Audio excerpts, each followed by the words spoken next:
Go Figure TV. Revolutionary salute.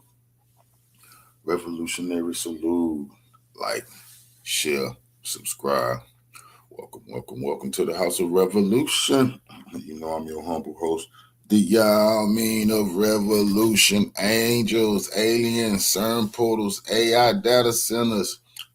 Before we get into that, y'all be sure to wipe y'all feet. That means hit the like button. You in the House of Revolution.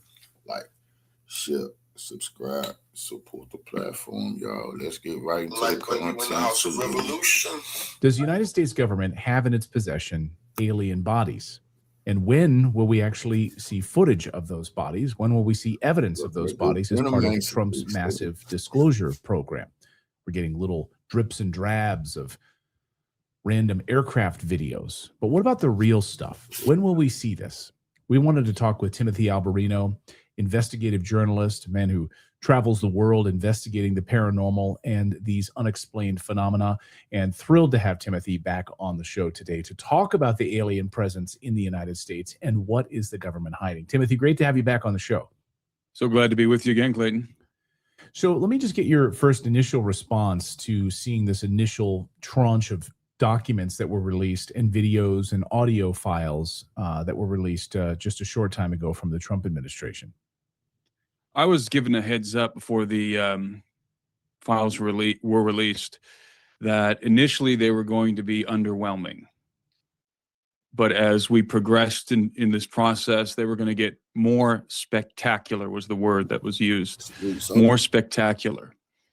And there are things that the congressmen have seen in private and in skiffs, videos and images that I think are ultimately going to get released. And I believe that the schedule is every 2 weeks. So this is going to be staggered. And the hope from some of the congressmen that I interact with is that those videos are going to be released, the ones they've seen in private.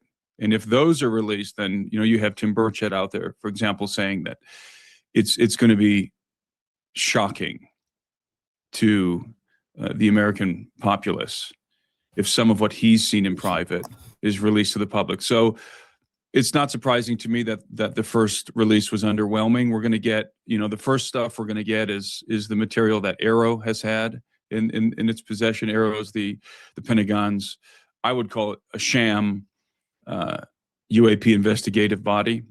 Their office, they're investigating anomalous phenomena. And so some of what was released was stuff that Arrow had in their possession.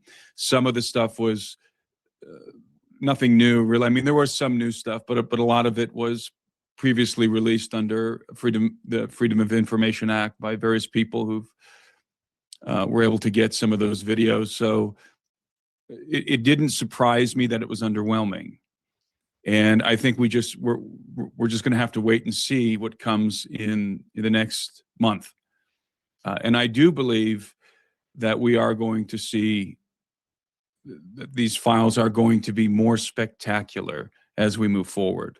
But there's something that people need to understand. We should not conflate Trump's interest in this topic and his desire to tell the American people the truth with what let's call it, I call it the dumb state, referring to deep underground military bases, because that's where a lot of these special access programs are housed, are in these deep underground facilities. And the President of the United States does not have access to those facilities. The Secretary of War does not have access to those facilities. They're not read into these programs. And from my understanding, Trump and Hegseth and others in his administration have not been read in. Now, maybe they have been informed that that the legacy program is real, or aspects of the legacy program are real. In other words, the recovery and reverse engineering of alien craft and the recovery of the associated bodies, the pilots, non-human.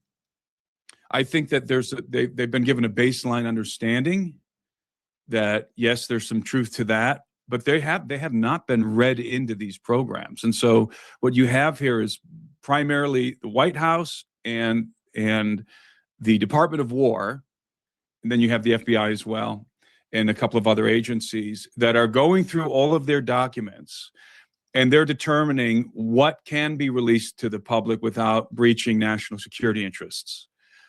And that's what we're getting. Now, what people are accusing the Trump administration of, many people in the UFO community, is that they're not actually telling us what they know. I don't agree with that. I don't think Trump knows much about this. I think Trump is just as interested to see what comes of this, what gets released, and what the American people make of it. And what I've been told is that the idea here from the White House is they're just going to give us everything that they can find that doesn't conflict with national security interests, and they're going to let the American people determine what this means. And the way it was phrased to me is they're going to let the American people draw the right conclusions, right? So in other words, I think the idea is that at the level of the government or the White House, certainly, that they understand this is real. They understand this is non-human. And they're going to give enough information to the American people to draw that conclusion on their own. In other words, I don't expect President Trump to come up to the podium and say, aliens are real, and here's some pictures of the Roswell aliens, right? We're not going to see bodies. We're not going to be told classified information about the legacy program. We're going to be given just enough information to draw the conclusion that the alien presence is real and the legacy program is real. So you don't believe then that we're going to see alien bodies? You No. don't believe that we're going to see autopsy videos, anything like that? No, because Trump and Hegseth don't have access to them. And Patel, they don't have access to that information. And I think those guys are operating in good faith. And there's another thing people need to understand when we talk about disclosure. You have oppositional factions right now that are in conflict. I can confirm this. Yes. Yeah, and there's oppositional factions inside of government, in the intelligence community, in the White House, at the Pentagon, right? And these are, some of these individuals are read in, certainly in the intelligence community, and some people at the Pentagon are read into the programs. And so you have what my colleague Richard Dolan refers to as a secrecy group and a disclosure group. And the secrecy group, they want to keep the lid on this entire thing.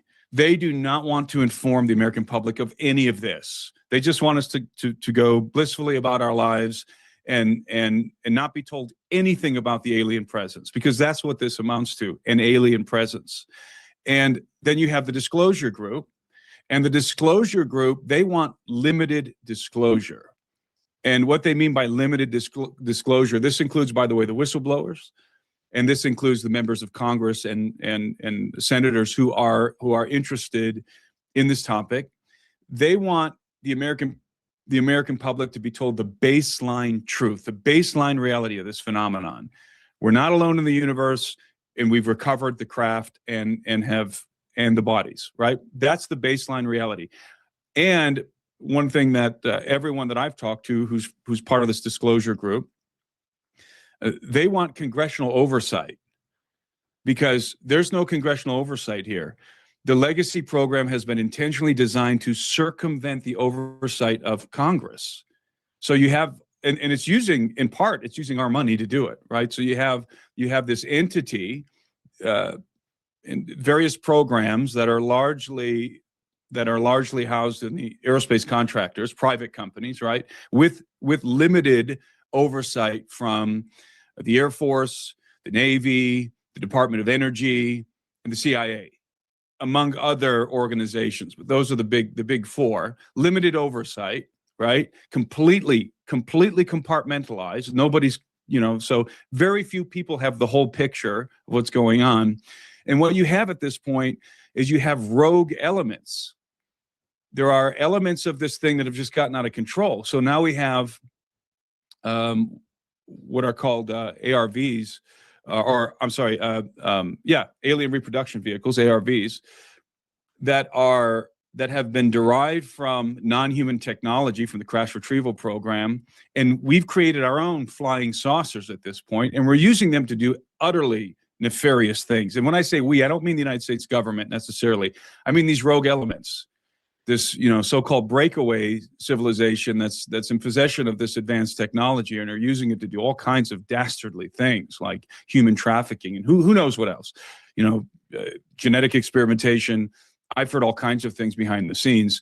So you have this battle going on, secrecy faction, don't tell the American people anything, disclosure faction, limited disclosure. That battle that's playing out right now. And the Trump and Hegseth and Patel are on the limited disclosure side of this thing, along with Congressman Eric Burleson, Tim Burchett, Anna Paulina Luna, and others, right? That's the disclosure faction. And there's people within the government, within the intelligence community, within the Pentagon, who do want to tell the American people the baseline truth, but they're getting blocked. Tulsi Gabbard, for example, is on the disclosure side. I can confirm to you that efforts, even at that level of DNI, are being blocked and hindered and obfuscated.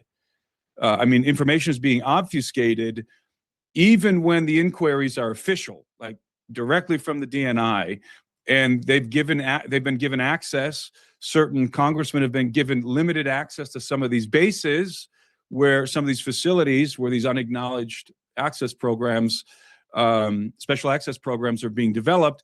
And, they show up on site and, the general or whatever at the base says, well, we don't know anything about that project, but here's a project that we're developing some important defense technology. And so they just show them a different project that has nothing to do with the legacy program. So everybody is everybody who's trying to look into this in an official capacity is getting the runaround.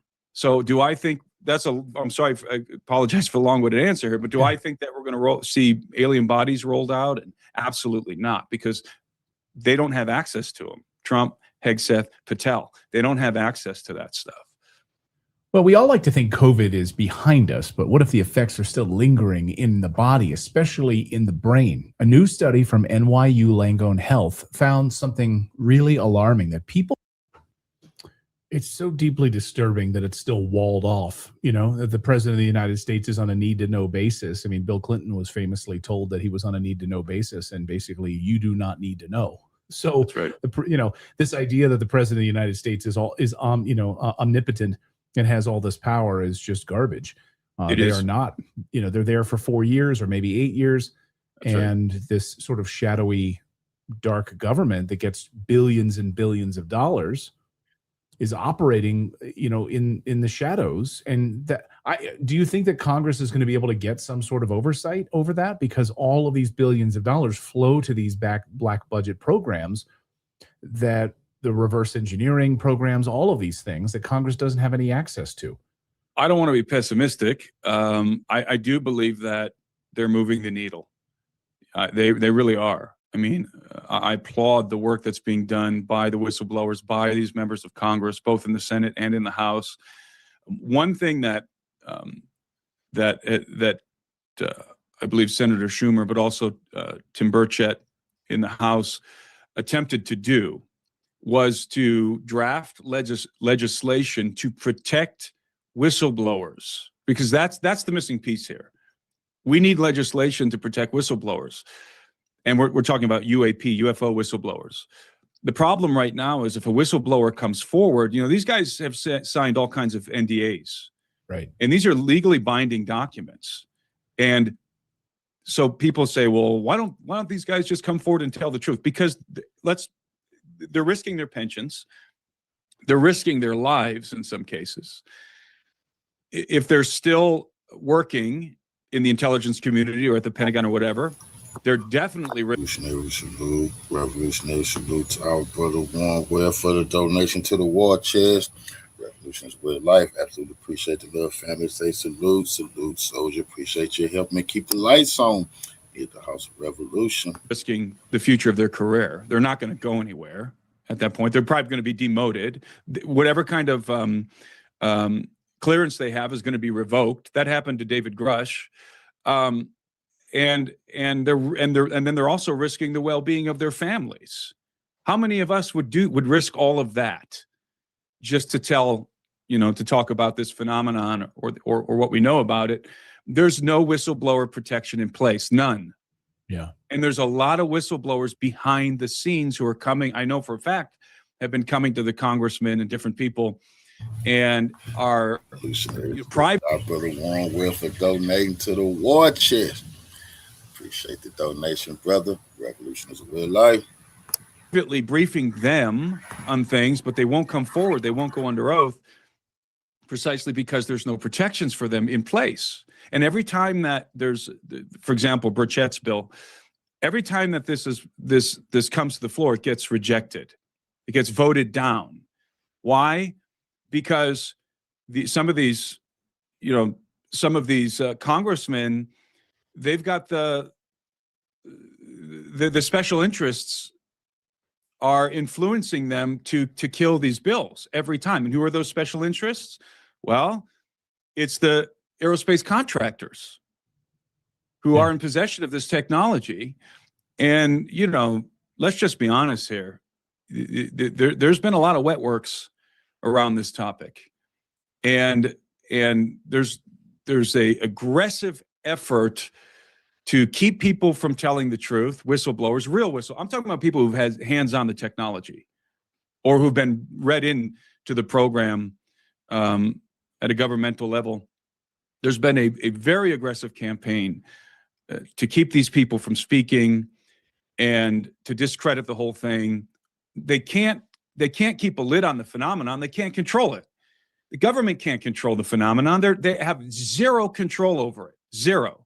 The aspect of this thing that's non-human. They have zero control. The only thing they can do is control the narrative. So what we're seeing is narrative control and dueling factions. Secrecy, disclosure, right?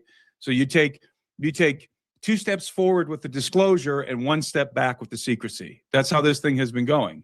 And so that's why it's so slow. That's why the rollout is so clumsy and so difficult, because the president of the United States can say, I'm going to release the alien files, but all he can release are the files that he has access to. That's it. And those files, the really important stuff, is not housed at the Department of War. It's not housed at the FBI. It's not housed at DNI, right? This is largely, because of the Freedom of Information Act, largely been sequestered into the private sector, this information. So when I say the private sector, I'm talking about the aerospace contractors. It's not like private sector like us. No, I'm talking about the contractors.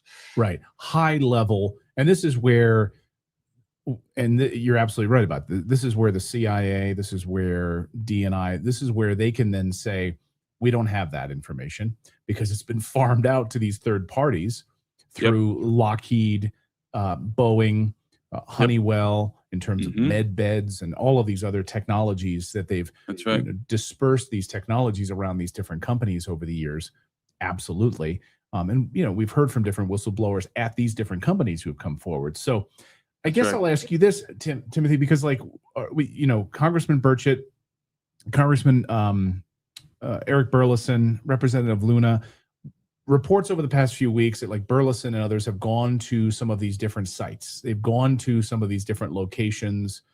We heard this, some top secret locations, in order to see for themselves.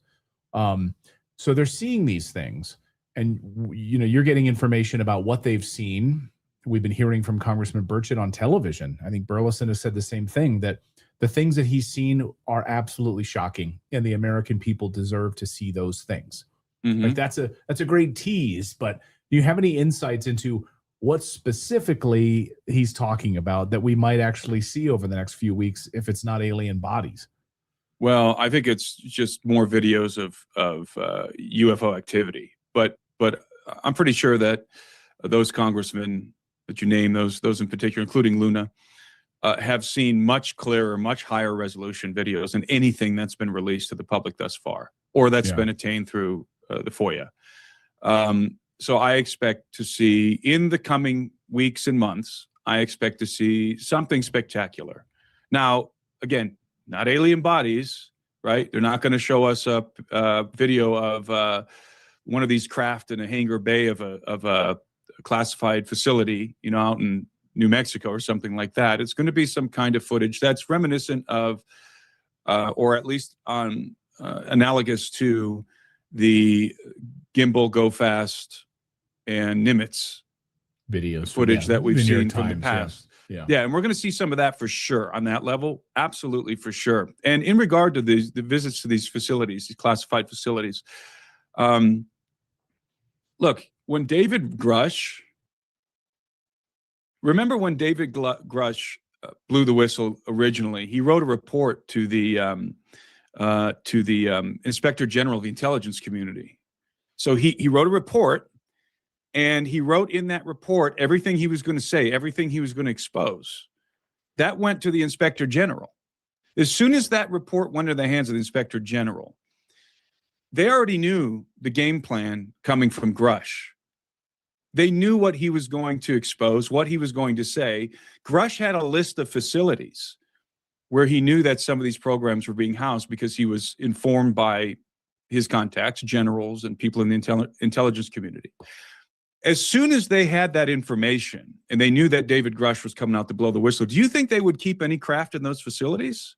Right. They're going to shuffle the board, right? I mean, they're going to shuffle the board.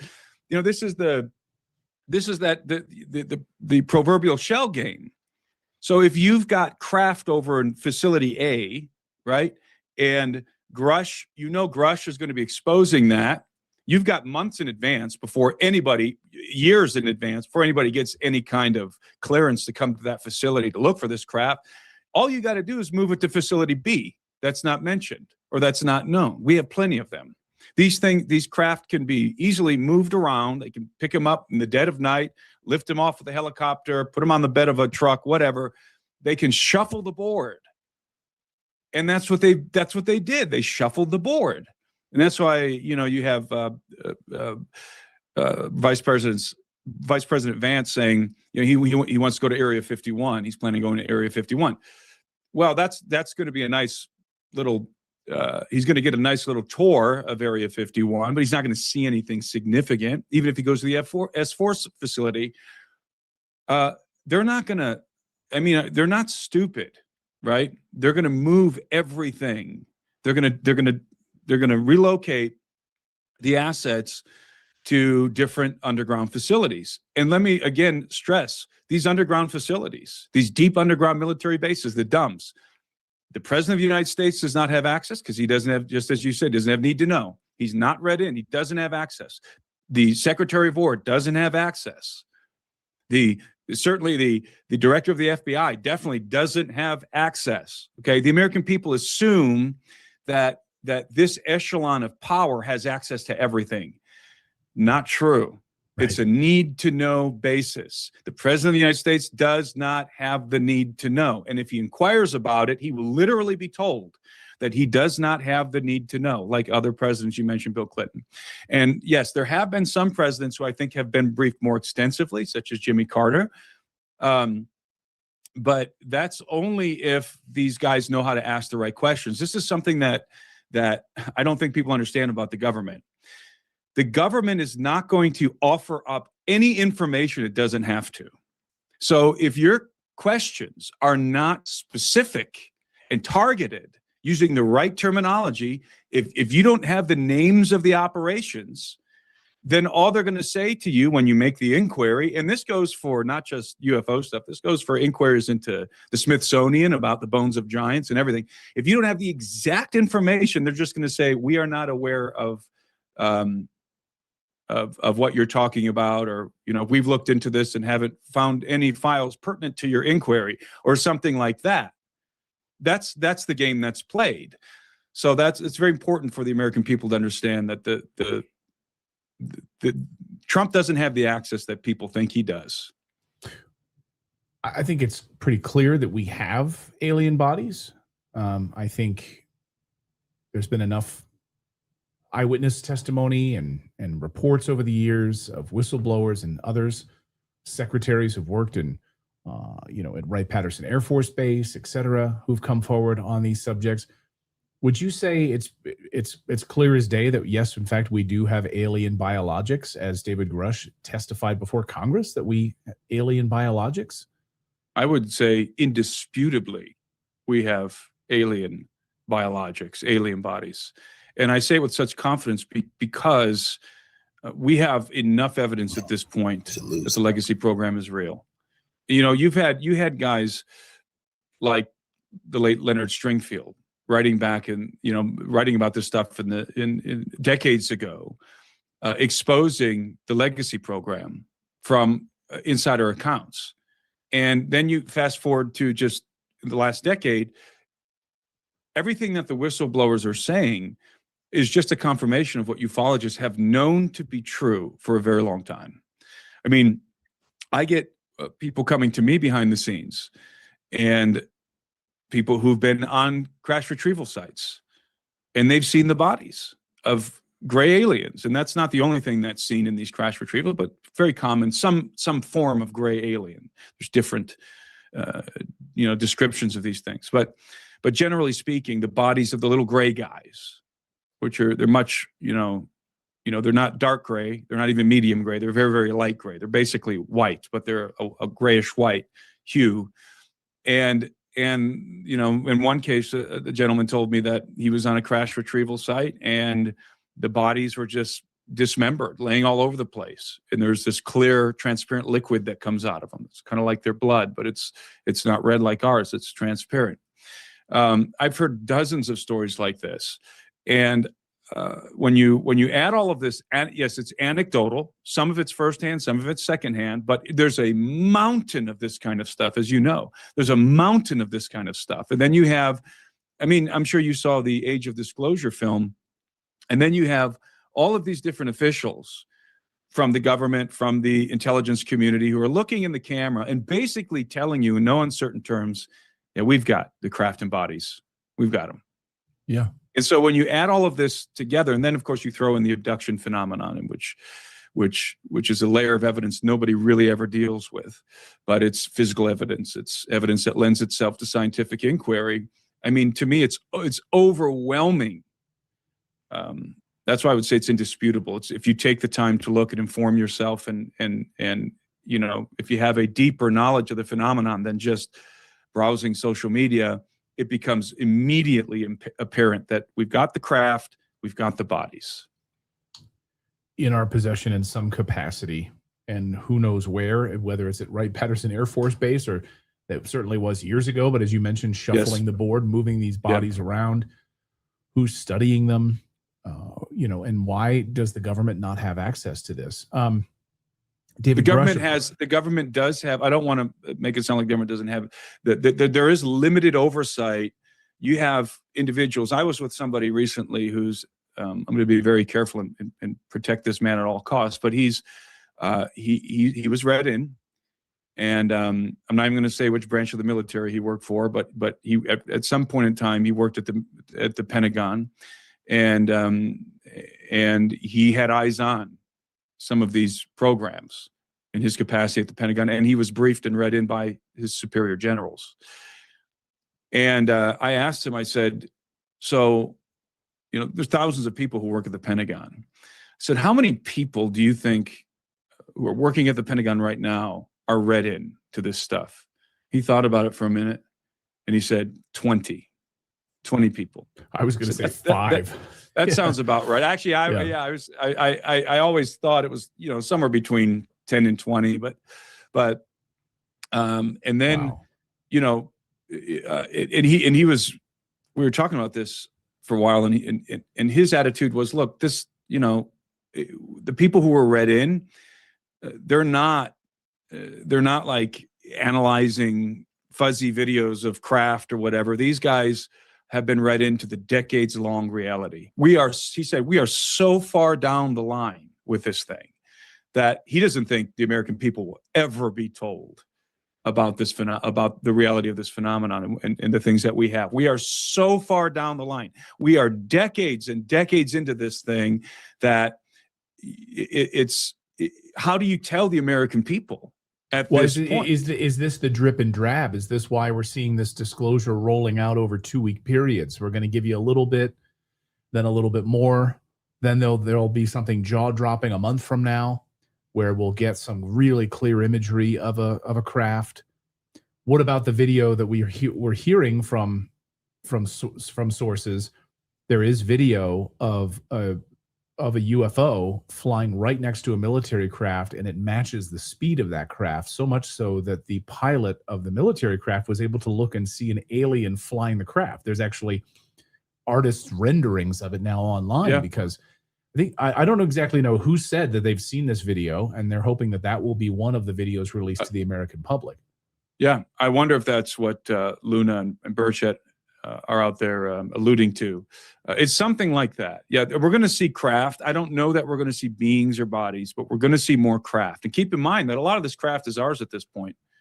These are a lot of these are ARVs. A lot of these are alien reproduction vehicles at this point. And I want to stress the first word in that acronym: alien reproduction vehicles.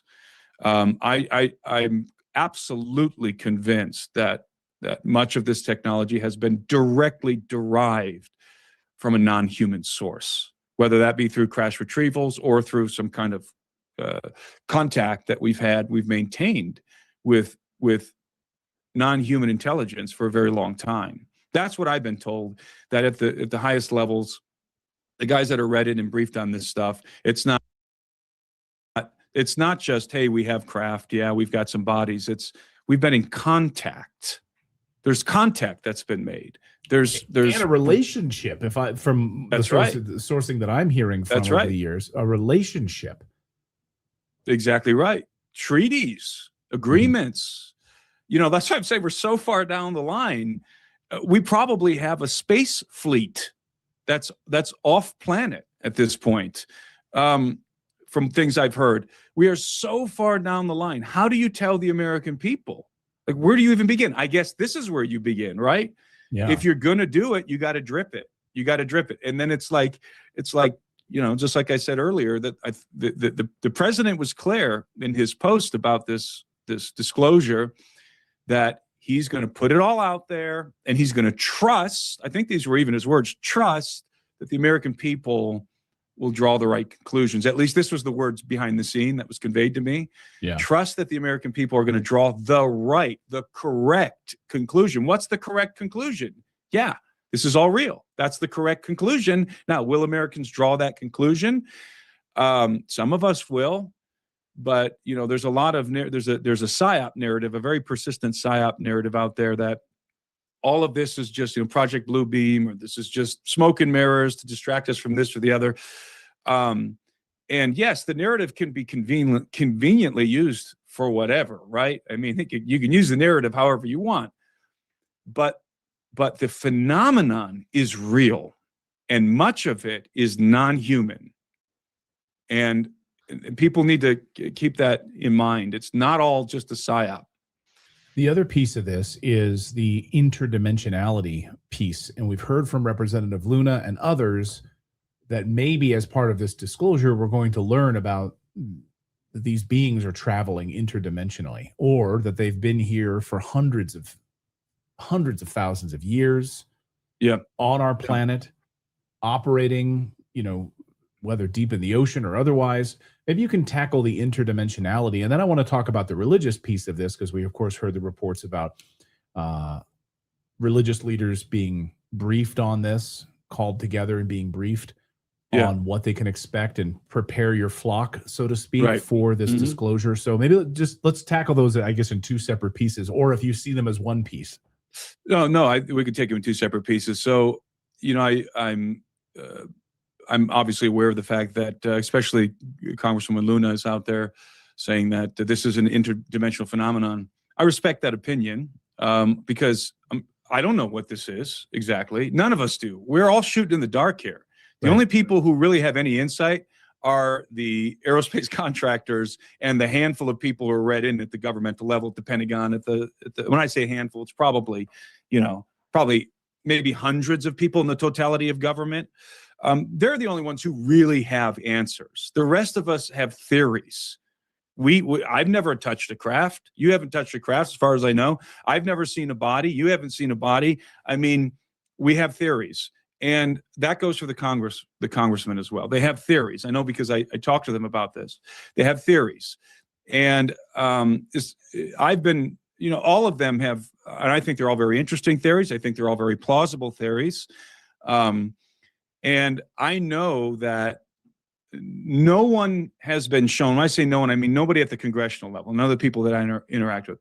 Nobody has been shown direct evidence that would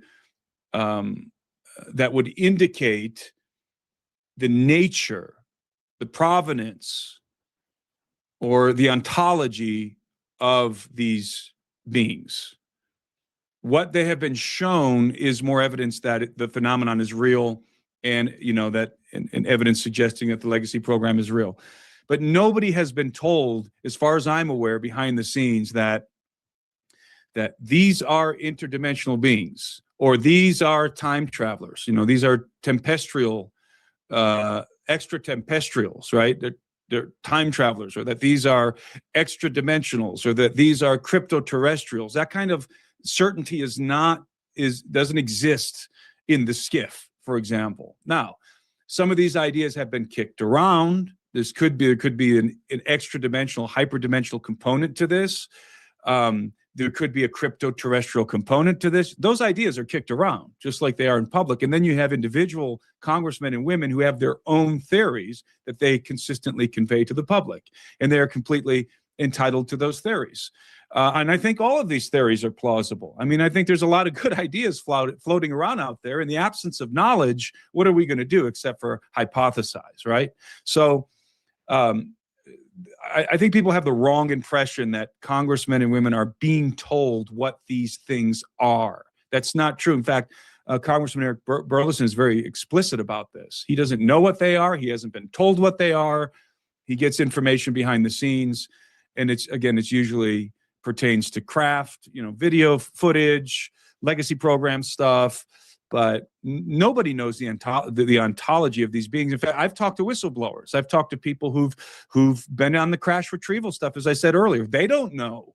They don't have the answers either. They don't know. They're speculating like the rest of us. Now, they know that the craft is physical, technological, the bodies are physical, but they don't know where they come from. Even the guys who handle the stuff, on that level, don't know where they come from. So I just want everybody to understand this is a realm of speculation at the congressional level and in the public, and even among whistleblowers. Much of this is speculation. David Grush speculates, for example, is there an interdimensional component to this? Now, the word interdimensional is fraught with misconception, because I think what most people, we don't have any scientific evidence of extra dimensions. We have scientific theories of extra dimensions, such as string theory. We've never measured an extra dimension. We have no direct evidence that extra dimensions exist. A lot of great mathematicians, a lot of great physicists postulate extra dimensions in their theories and are themselves convinced that they must exist. I myself subscribe to the hyperspatial theory of the universe, which says that there are extra dimensions that we cannot directly perceive. Now, these dimensions may be very, very tiny. I mean, when you talk about extra dimensions, you're like in string theory, for example, superstring theory, you're talking about dimensions that are inaccessible, that are at the subatomic level. Not like, portals that you can walk through, but even according to relativity, Einstein, within the framework of general relativity, he posited that you could create a bridge from one part of, this is an important distinction, one part of our universe to another part of our universe. We're staying within our universe, but you could create a dimensional gateway, an Einstein-Rosen bridge, to connect two distant parts of the universe by folding the space-time, right? So that requires an extra dimension to fold it into an extra dimension. You see what I mean? So right. You fold space-time into that extra dimension. It's like taking, I don't have a piece of paper in front of me, taking a piece of paper that's flat, and then you fold it, you put your pencil through it. You're taking 2 points on that flat piece of paper, you're bringing them together and punching a hole through the fabric to get from one side to the other in much shorter distance than traversing the length of the paper. So I think that's possible. It's just my opinion. I think that's part of what's happening here in this phenomenon. So is there an extra dimensional component to the phenomenon? Personally, I would affirm that there is.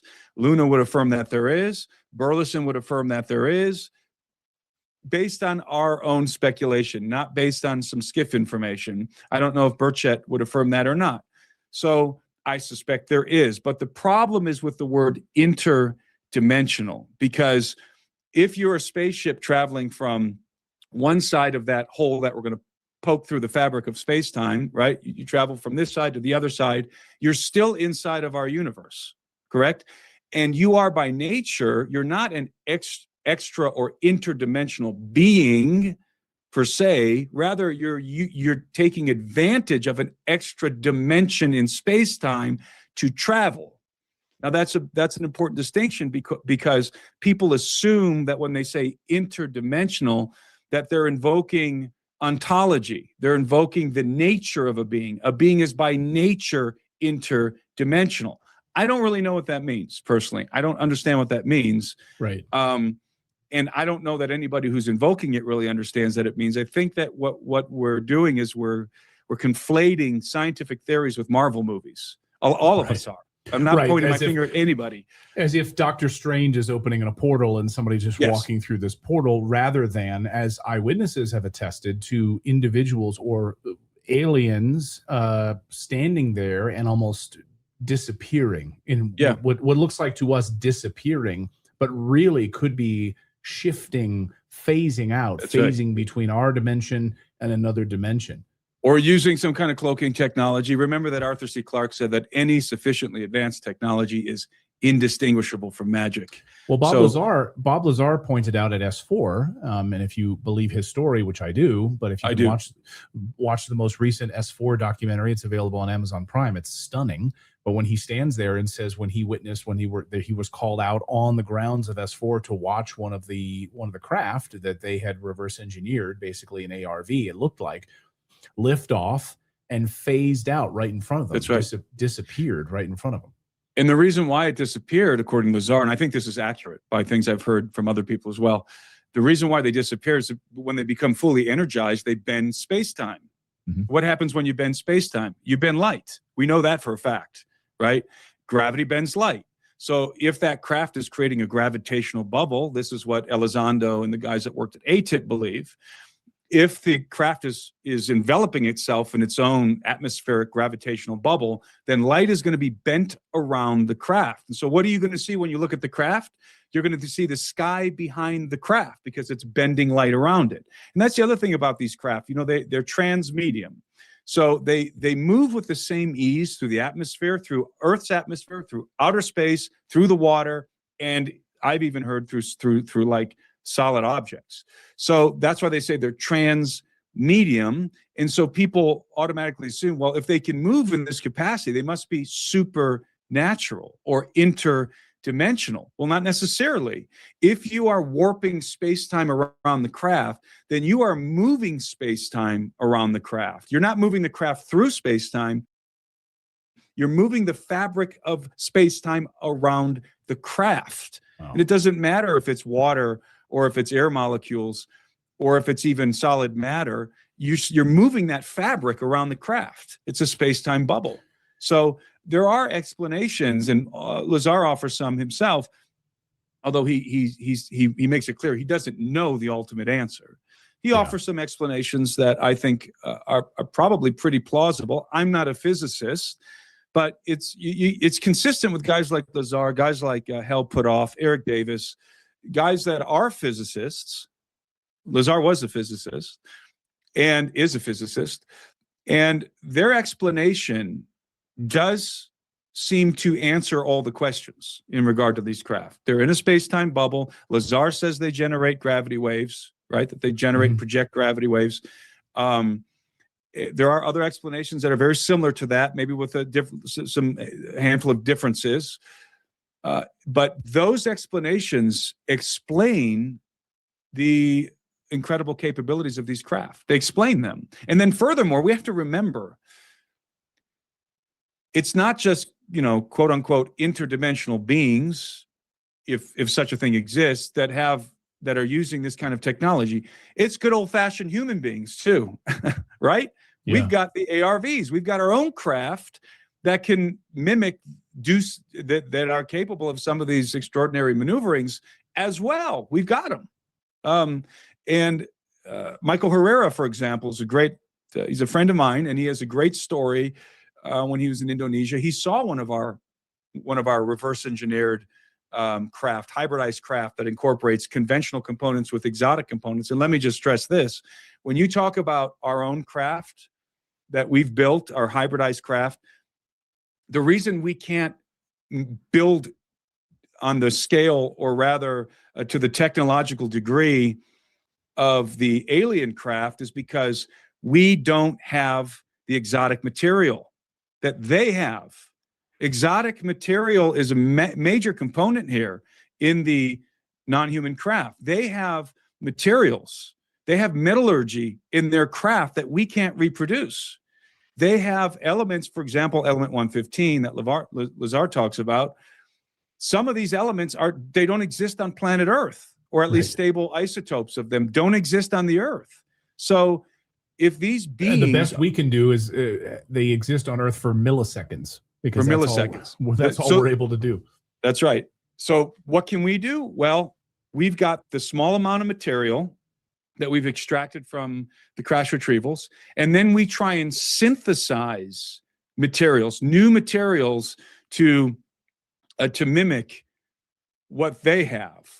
And we do that. We do that in some cases very successfully, in other cases not very successfully. And this is a huge part of this whole thing. That's why there's an arms race. Right. There's a crash retrieval arms race. China has a legacy program. Russia has a legacy program. It's not just the United States. Now, I think the United States, our legacy program encompasses the West in general. I would say that the legacy program of the West is the United States, is our program. But we don't have jurisdiction in China. We don't have jurisdiction in Russia. They have their own program. So maybe they've made their own agreements. What kind of ARVs have they developed? This is a massive reason why so much of this is never going to come out to the public, because we're going to protect our strategic advantage. And so that's to your first point of those two things you want to discuss. Those are my thoughts on that aspect. We just have a few minutes left, but I wanted to ask you the religious piece of this, which is the preparation of these religious leaders, for their flock and for their congregants, that this would be some sort of religious earth shattering. We know that going back even like 20 years, the Catholic Church was already preparing. That's public, that they were already preparing for a UFO disclosure. So the Catholic Church has been preparing for this for a while. What do you make of the religious preparations that are underway? So the story about the so-called pastor briefings has been, I would say, conflated and inflated in the media, and by the individuals who were involved. Right. And by the individuals who were involved, some of them. So there seems to be two things happening here, two stories that are being mixed up, and one of those stories seems to pertain to your bigwig evangelical prosperity gospel types like Paula White. Paula White, as we all know, is a spiritual advisor to Donald Trump. She has access to the White House. She's friends with Trump and with people at the White House in general. So Paula has made some statements that give me the impression that she's going through some ontological shock right now. So she's been told something by somebody. I suspect somebody in the White House is communicating to her and her group.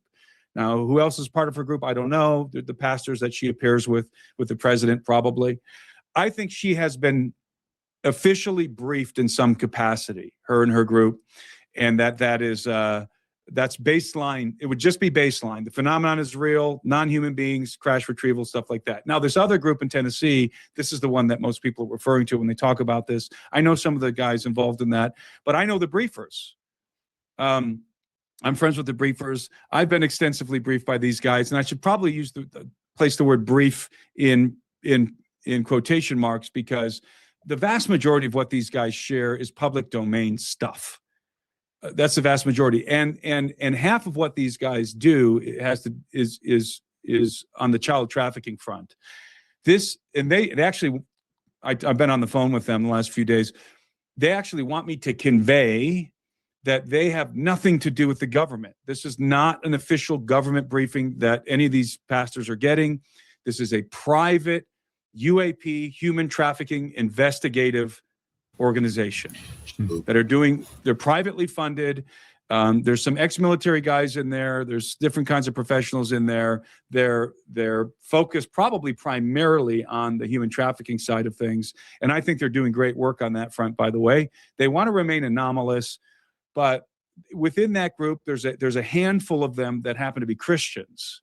And these guys have taken it upon themselves, apart from the organization that they're a part of, they've taken it upon themselves to reach out to various Christians, in the influencer space on social media. And their objective is to, this is what they told me and what they tell these other guys as well, is to convey the reality and the gravity of the UAP phenomenon. And being Christians themselves, they want to encourage pastors and Christian leaders to prepare people for disclosure. And they believe that there's a deception coming, and they've got different theological views. But none of their theological views are the result of insider information. Okay, let's be clear. None of this group's theological views have anything to do with being read into anything. Okay, they're just opinions. And the way that this is coming out, the way that this is playing out on social media, is these 6 pastors were briefed by government officials, intelligence community people who told them X, Y, Z. And then people are making the assumption that, intelligence community people or people at the White House are telling pastors that aliens are interdimensional demons or whatever, or that this is all just a deception. That's not true. What you're getting is the opinions of certain individuals within this research organization. They're conveying their opinions to people like myself and others, and sharing information, again, the vast majority of which is public domain. They're not really sharing classified information with anybody.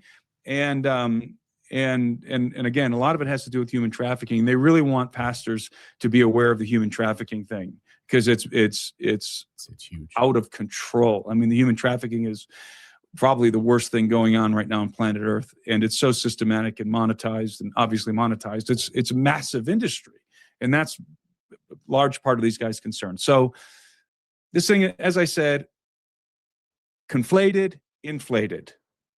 It's much ado about nothing, really. So, Timothy, you expect maybe over the next week or so we'll see a new tranche of evidence, documents, etc., and then this slow drip maybe as we head into the summer? That's what I've been told. And just keep in mind, we could be seeing a lot more impressive stuff. I was told this is going to be underwhelming. By the way, the stuff that came out recently, a lot of that is the lower tier stuff. A lot of that came from Arrow, although I have been told that Arrow is being frozen out of this process, which is really good news. In other words, Arrow is because they've been ordered to, they are turning over some of the footage and stuff that they have. That's lower tier stuff. But they're not being involved in the process of releasing this to the public.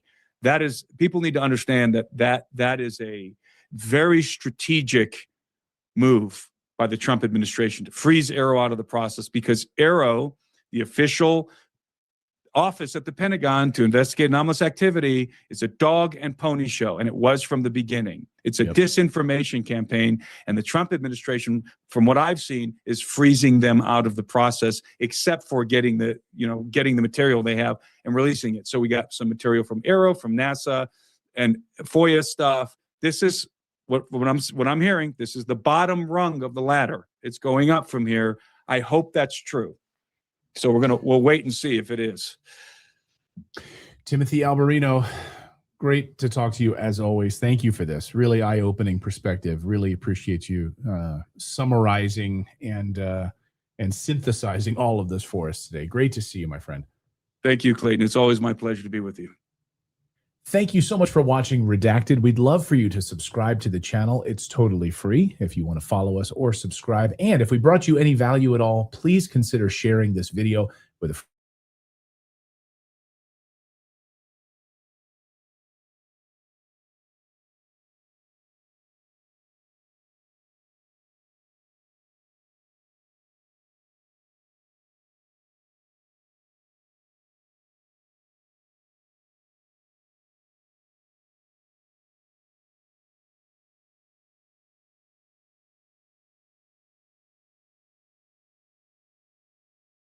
with their writing.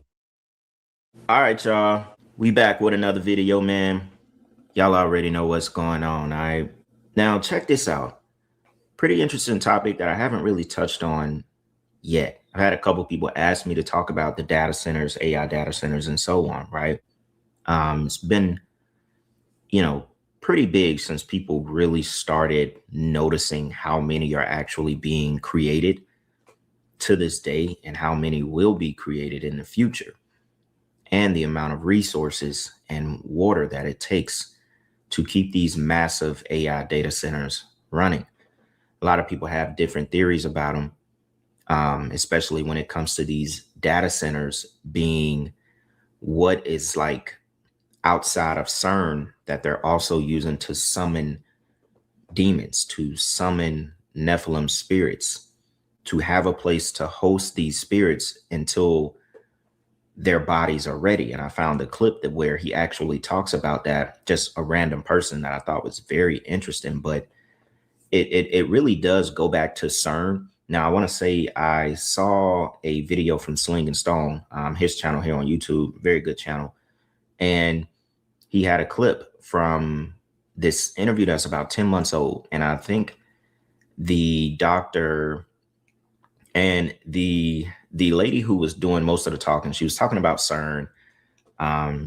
She's had like personal conversations with physicists and scientists who's worked there. Very smart lady. And, she was just talking about stuff, things that we've talked about. I've done many videos on Cern, especially when it was,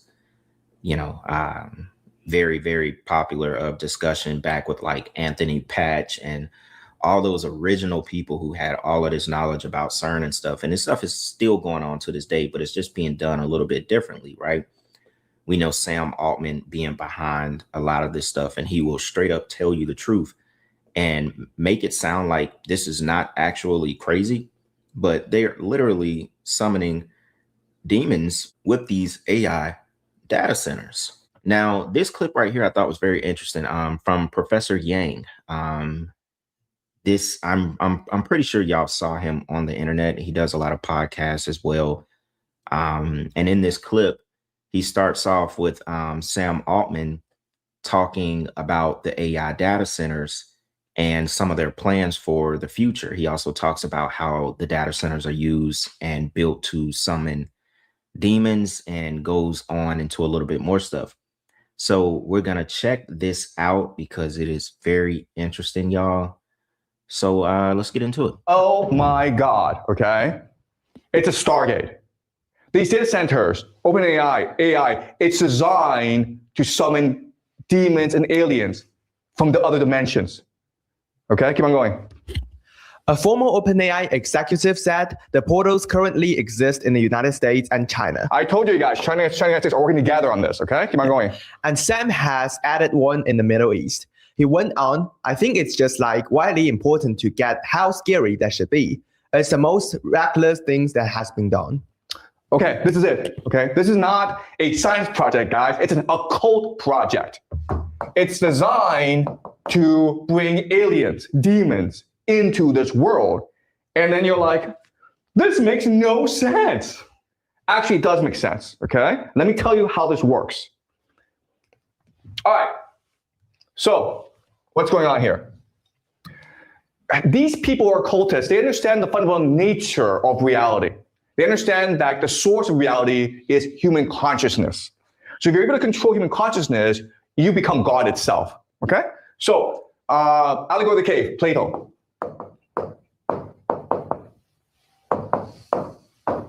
Okay, so we talked about this before, but I'll remind you. You have 1 million people who are chained in a line. They are forced to look forward at a wall. Okay? A wall. And they can only look at the wall. They can't turn their heads because their necks are shackled. Behind them is a great fire. And behind them are the elite. Okay? Who they are, we don't know. And what they like to do is they like to take puppets, okay? And then reflect these puppets onto the wall, projecting from the fire. So what everyone sees in front of them are shadows. Now, these shadows are nothing. They don't exist. They don't matter. But because we have an imagination, we have intuition, we are conscious, we see these shadows on the wall and we turn them into a reality, okay? We believe that this is reality itself. And so we start to give it names. We create language, we create religion, we create schools to teach children to believe in these shadows. All right, so the important idea here is that the true wealth in society is consciousness, okay? The only thing that exists really in this world is consciousness, nothing else. Power is the capacity to direct people's consciousness to create reality itself. All right. Now, there are different ways in which you can create reality. The first way. It makes me think about, when people used to say, like, you could be like in the middle of a forest, right? And a tree cracks and falls. And just because you're there is the only reason that you hear it. But if you're not there, does that tree cracking and falling have the same sound? Does it even have a sound at all? Is your consciousness projecting everything right in front of you? Like, can it even be recorded? It's like, all right, yeah, you could say you set up a camera and the camera records it cracking and falling, but you still have to like listen to that camera. You know what I'm saying? So you're still placing your consciousness on something. But if there is literally nothing there at all, does it even still make a sound? Weird theory. It almost is like I don't know, like if you get to thinking too much, it's like you don't come to a conclusion, but let's keep going. In which you can create reality. The first way, which is very common today, is called money, right? Money is fake. It doesn't exist. Our imagination, our consciousness makes it real. Okay? But guess what? AI can replace money. So AI, it is not alive. But if we can get people's attention to focus on AI and believe it's real, it becomes God. And how can you do that? Well, money, you make money into something valuable when it's nothing by making it everything and nothing. Okay? By having money dominate the world. There's nowhere you can go without money.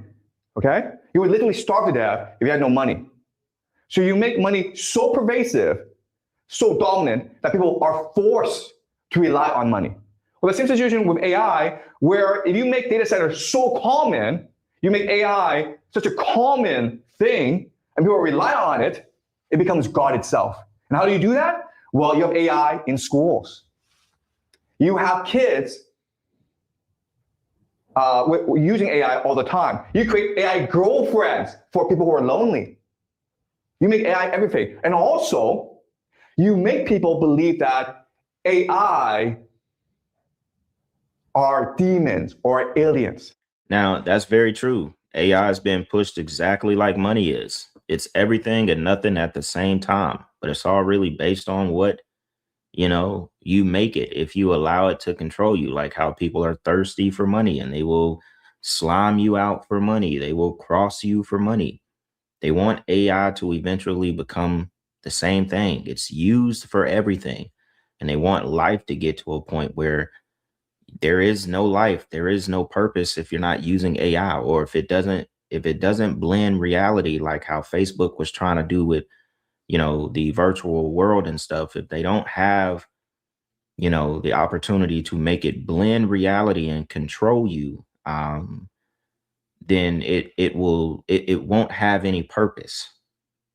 So the data centers, like a lot of people are thinking, will be something that is used for mass surveillance, like how, just on where I'm at, they already said Atlanta will become, it was like the most surveyed or the biggest mass like surveillance city in the country or something like that, or in the world. I don't know. It was some kind of article I had saw, and we just had those wild, I don't even know if they're still going or not, but those wildfires in South Georgia where we never have them. And a lot of people are thinking that it was done on purpose to also continue to build the data centers here in the state of Georgia.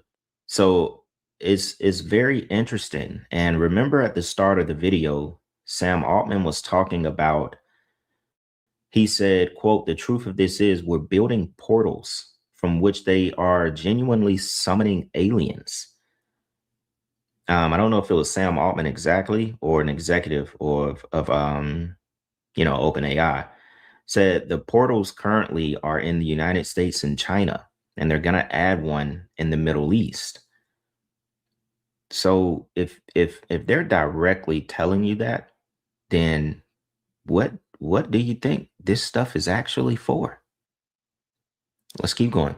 What's next? Your prediction box. The world will move towards an AI surveillance state. Everything you do online is being recorded and it's being inputted into the database to figure out who you are, what you want, and how to control you. And they think this is progress, by the way. This is progress because I'm making you a better person, right? I feel like that's already happening. I think it's pretty obvious. Yeah. What does that mean in reality for the average person? Because, we're seeing some of these big companies like OpenAI and Anthropic all sort of signing up to government military surveillance projects. What does that mean for the average person? Right. So for the average person, it means two things. It means digital ID and digital currency. Okay. So what that will allow is for the government to basically monitor everything you do online and control all financial transactions.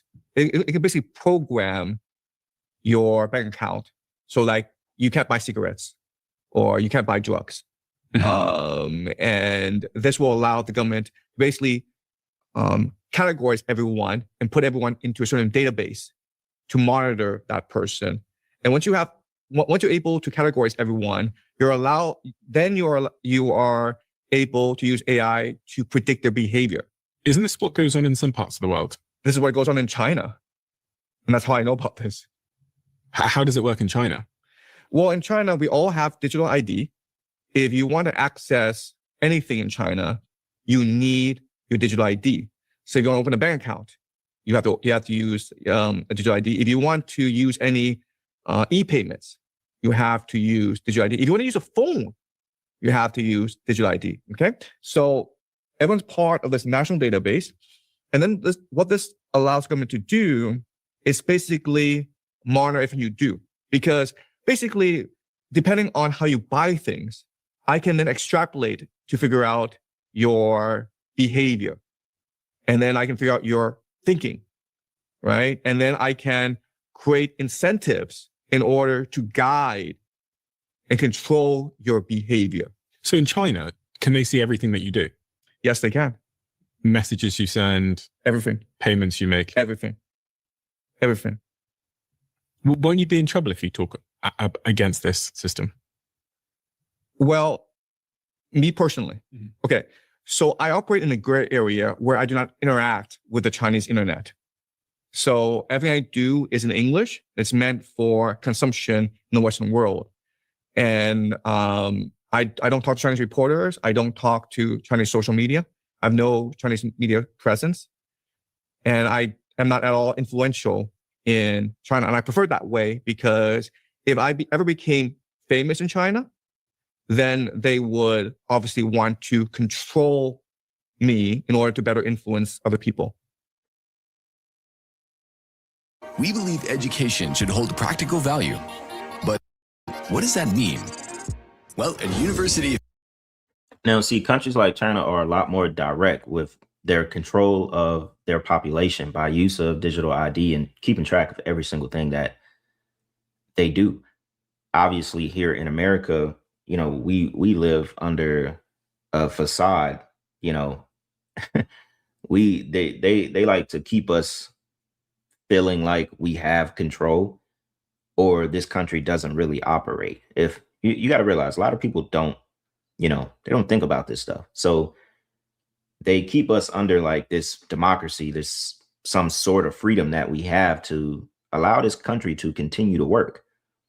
You know, because if it's a lot more direct, if it's a lot more, which I mean, I think eventually it will come here as well. But we're basically ran off of illusion of freedom, right? That's the way it goes in the Western world. It's not as direct as China. I just don't think right now it would work that way. But for us, it's like with our phones, you know, you give permission to the apps, you give permission to so much stuff in your daily life. They don't actually need to tell you that we are tracking you. They don't have to be like, yo, take this digital ID so we can track every single thing that you do. They don't actually have to do that, and they know that. So they do it by other means that you're gonna use every single day, which is your cell phone. One of these comments said it's already here. The phones are reading our minds. Now, a lot of people think that it's just the algorithm and it's just the coding that is pushing you to things that you see or interact with in your life. Like how some people would be like, yo, I just thought of something and it popped up. A lot of people think that it's not reading your mind. A lot of people think that it just knows who you are by your previous search history, how long you sit on something, how much you like certain things, and then it's able to gather all of that data and point you in a direction. And it makes you feel like you thought about it and your phone read your mind. That's what a lot of people think. But I'm here to tell you that the phone is absolutely reading your mind and is capable of reading those brain waves. It is absolutely doing that. Does it collect enough data to be able to predict something that you want or that you do or that you probably will think in the future? Yes, for sure. For sure. Didn't they say they could store like, I don't know how much data on a damn grain of rice? But yes, the phone is reading your mind. Do not think for a second that it's just the coding and that it just knows how to steer you in a certain direction. Don't they always say, let me see, what is this comment saying? The government is always 30 years ahead when it comes to tech, so they can probably read magnetic brain waves, or at the very least, they follow and track everything you ever click on. So when you open TikTok, whatever you're clicking on last, the most pop-ups on TikTok. He's right. They are reading your brain waves. It's not probably. They are. They have the technology. And if you think they don't, if you think that when you are on your phone, it is not reading your mind, I have a surprise for you. Seriously, y'all. It's actually crazy to think about. Let's go to the next clip. Hi, people. Why so many data centers are being built in America and around the world? In America alone, we already have over 4,000 operating data centers and another 1,500 under development, and many more projects are being studied by city councils around the country for approval. One of them is in Utah, where it will be the largest data center in the world, 5 stories high, and the size of 22 Walmarts, 22 big Walmarts. But why are they doing that? what is the purpose of so many data centers in America and around the world? Have you watched that movie with a Johnny Depp, Transcendence? Go check it out and you will understand. But I tell you a summary of it. Data centers are being built for two purposes or two reasons. One is so the spirits of the Nephilim have a place to live until their bodies are ready out of the labs. Two, they believe that they can actually take your mind and put your mind in a machine, and you then will live forever. This is not about business. This is not only about the development of technology. This is about the destruction of God's creation and Satan being the new God of this world. He ain't the new God of this world. He's already the God of this world. And it's not that they believe they can upload your mind and your consciousness. They can. They already can. That's why this stuff is advancing the way that it is. And this is why it is advancing as fast as it is. And I still believe that they're able to do rituals and summon and, get the knowledge that they need by way of these Nephilim spirits, these fallen angel deities. I think they still are able to contact these spirits. I mean, all of this stuff is by way of Satan. This is all his technology. So, what else do you think is going on? Like, who are they actually getting this kind of tech from? If they're just so much or so far ahead of us to what we are available to, have as far as technology, if they're 20, 30 years ahead, then where do you think they're getting this stuff from? Obviously, just Satan himself. I mean, think about all this, alien UFO stuff going on, UAP files, and they changed the name. Think about it. Why did they change the name to unidentified something phenomena or whatever they changed the name to? Stupid. It's stupid. Why?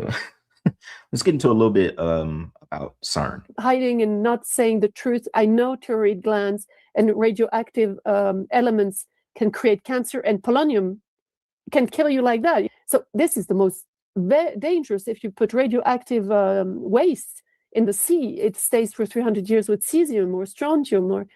So knowing this, and all those who know and listen, they know that there is something going on in the Cern that we're not aware of. So once, that was in 2016, 17, when I had all this knowledge already, and I sat in Portugal. I was invited, and it was a nice dinner of a doctor who was doing the Master of Public Health. So she invited me to see everybody and put me at the table of two physicists from the Cern, one in Geneva, one in Portugal, because there are many other mini Cerns. It's not just Geneva. And I sat at their table, and I was like so happy not to be in a boring table. There's nothing worse than to be at a great party and sitting at a table where you don't have the same vibes and conversation. So I was in the middle of the two, and I kept on as much as I could, because we were 8 at the table, talking about what intrigued me. And I really asked them, to make it short, the two questions that really intrigued me was, what are you doing special there? And how many dimensions? This has intrigued me. I have still not to this day found a real definition of reality that has the same criteria. So I think it is Matsuru, his name. Yeah, he says there are 8 or 9. Yeah. Anyway, I said, so how many dimensions officially are living in the Cern? And they both said 17, very affirmatively. And I said, well, can you give me a document or refer to me, please? I'm taking the pen. I want to write it down. I'm a researcher. I need to check. I would like to know that. It's so important. And they said, oh, no, we don't know. But we know it's 17. Wow. And I couldn't believe it. I said, how come they don't know? Okay, so I dig then a little bit more, and I said, but you have an experiment. Can you describe something from another dimension? And they were searching in their brain, and I said, well, can you something the most extraordinary that you have heard about, because I wanted to have a result. and they said, well, yes, there is something. And then they started talking about the Cern portal. There's a portal for the LHC. There's a door, a round door, like in the Stargate. But really quick, now I don't know if she said that they have access to 17 dimensions by way of using the Large Hadron Collider, or if they have tapped into 17 dimensions of our reality. She said she still has not found, I don't think anyone actually knows what our reality actually is. I mean, someone said everything she said has been reported as far back as 2014 by Anthony Patch. Of course, Anthony Patch is like, Anthony Patch used to go crazy on this type of stuff. I used to love listening to his videos before I was even a YouTuber, checking out some of this stuff. But we know, just a little background on CERN, and the original theories was that CERN is used to basically find out what holds reality together. This stuff is deep. It's not completely about holding open portals, which they admit that they can access dimensions for about 10 to 25 seconds, just like how they do in Stranger Things. When like 11 can use her powers to open the portal, but it's going to close really fast. They want to find a way to keep that portal open for a very long time. And the goal is to find out why they can't keep it open. The goal is to find out what is actually splitting. What did God use to split the reality where you see me and I see you, and the reality of the spirit world? What did he use to block it off?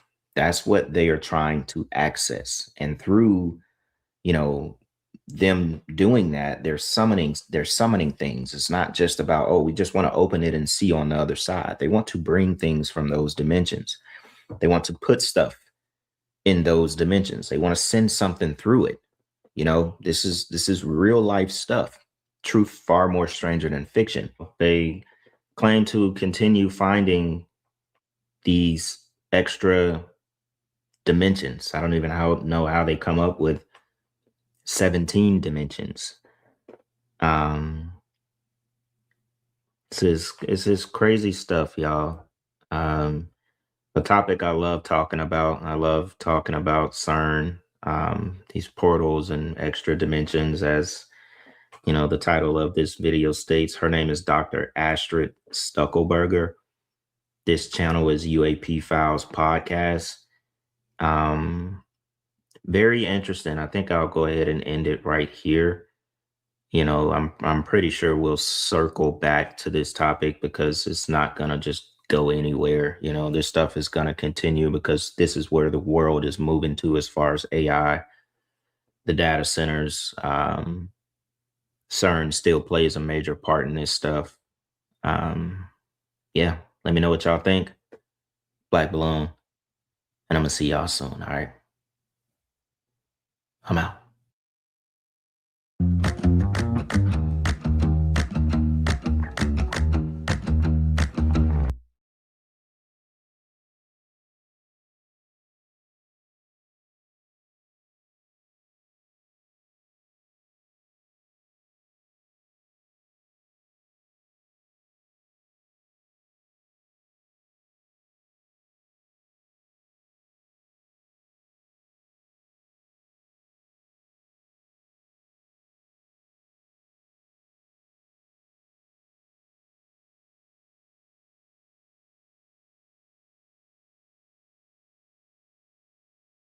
More people complaining about this. People who live in communities around the country are now complaining about this low hum, this buzzing noise of these massive AI data centers that are being built near their homes. Take a listen.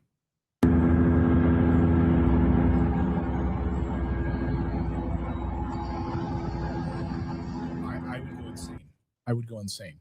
Can you imagine that? Well, it's kind of like a white noise machine. But nonstop, constantly? Can't even hear the birds? Like you just be hearing this low hum? I just feel like anxiety about what possible radiation I may have exposed myself to just listening to this. That? Yeah, I don't know. But your hearing is not the best in the world, so you probably wouldn't even notice it. Well, that's rude and unnecessary. But true. But the noise is one thing. Now governments are being accused, state governments and local power companies are being accused of seizing land as part of eminent domain. Yes, people's homes in order to tear them down, build large data centers.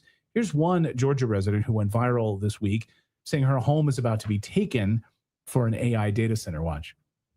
Hey you guys, my name's Ansley. I live in Coweta County, Georgia. I wanted to come out here and show you guys firsthand what is happening to our county. So as you can see behind me, we have these power lines. Georgia Power is going to expand these lines to support power to the data center. What they're doing to homeowners is they're taking their homes.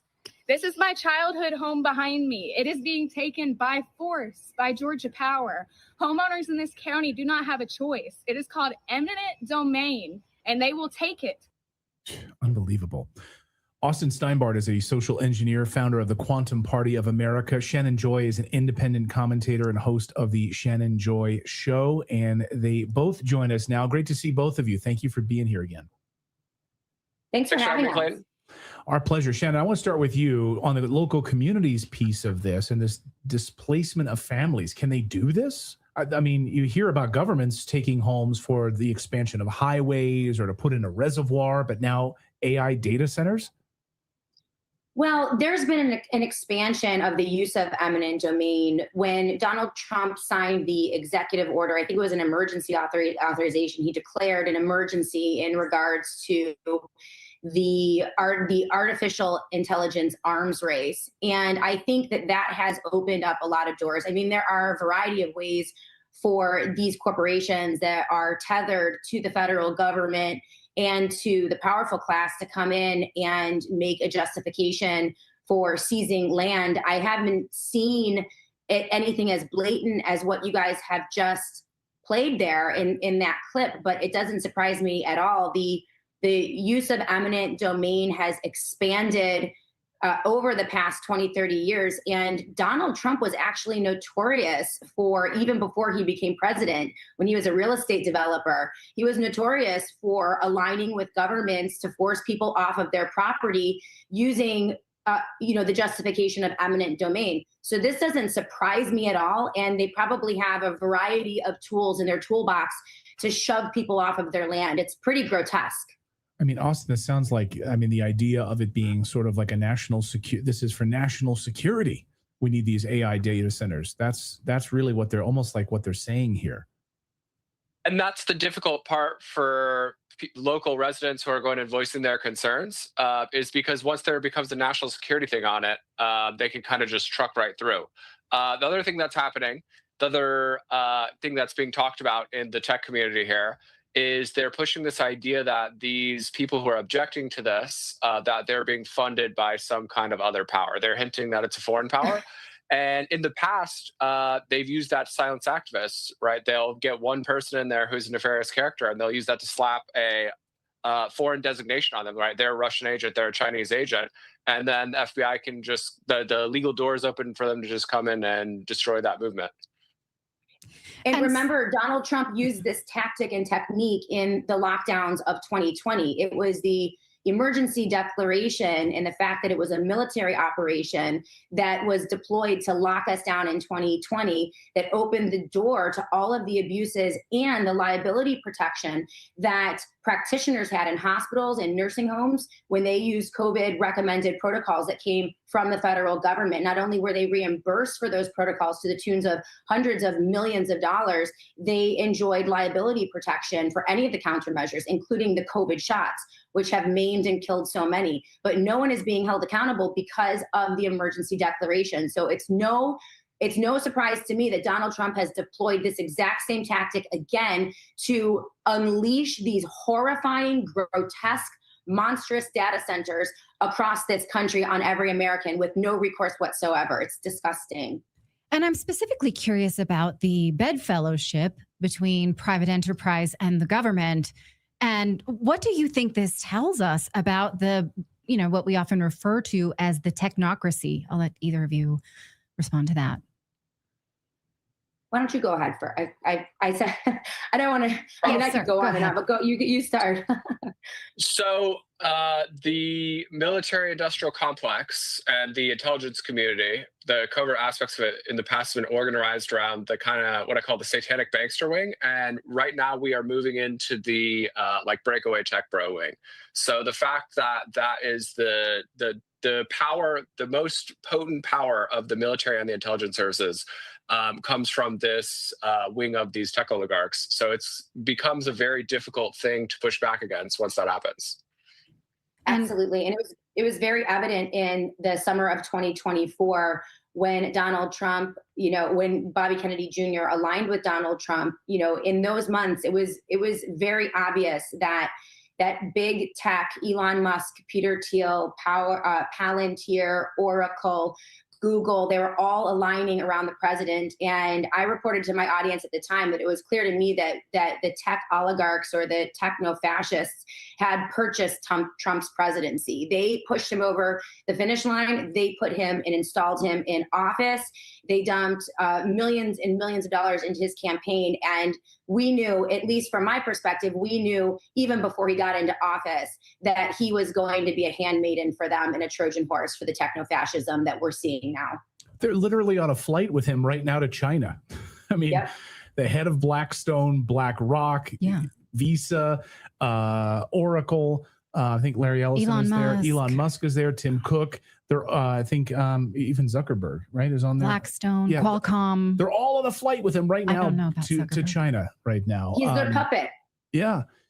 I mean, Austin, one of the things you've talked about is this decentralization. And I've seen this pop up on social media over the past week, actually. And I thought, wow, what is this about? And this idea that instead of these massive data centers, there's a company that's popped up that is now sort of partnering with, I think, local power companies. You can correct me if I'm wrong, where homeowners can like almost put like one of those like Mitsubishi style air compressors on the outside of their house. And it's a small node that will power these data centers, but it will be decentralized. And so like if you have a neighborhood of 50 homes, instead of having one giant data center, those 50 homes would have these small like air compressor AC units on the side of their homes processing the data centers. Doesn't that sound like the Matrix? I know it scares me. I mean, and they're selling it, Austin, as this idea. I don't know if you like it or not, but this idea that, hey, we'll also pay your power bill. Like we'll pay your internet and we'll pay your power bill. Just let us stick this thing on the side of your house. Where do you come down on that? So over the past couple of months, I've been telling you guys all about data brokers and their impact on everyone from buying and selling all of our personal information. We did a case study on 7 here from Scammer Payback. Gosh, there was a lot to find. Now we've got an update, so I'm going to bring 7 in and let him know what we found. 7. Hey, boss. Hey, man. So, all right, here's the thing. Okay. Being the good boss that I am, all right, I wanted to stop all this data broker stuff. So we brought in Aura, who's sponsoring today's video, to finally put a stop to things. That's correct. Now, I went on all these data broker sites and I was searching for your name, and they have actually taken you off of hundreds of these sites. I couldn't find you anywhere. And I even went to Google and I was searching your full name and address and everything, and I couldn't find anything. Bro, that's awesome, man. I don't get scam calls and you can't even find me on Google.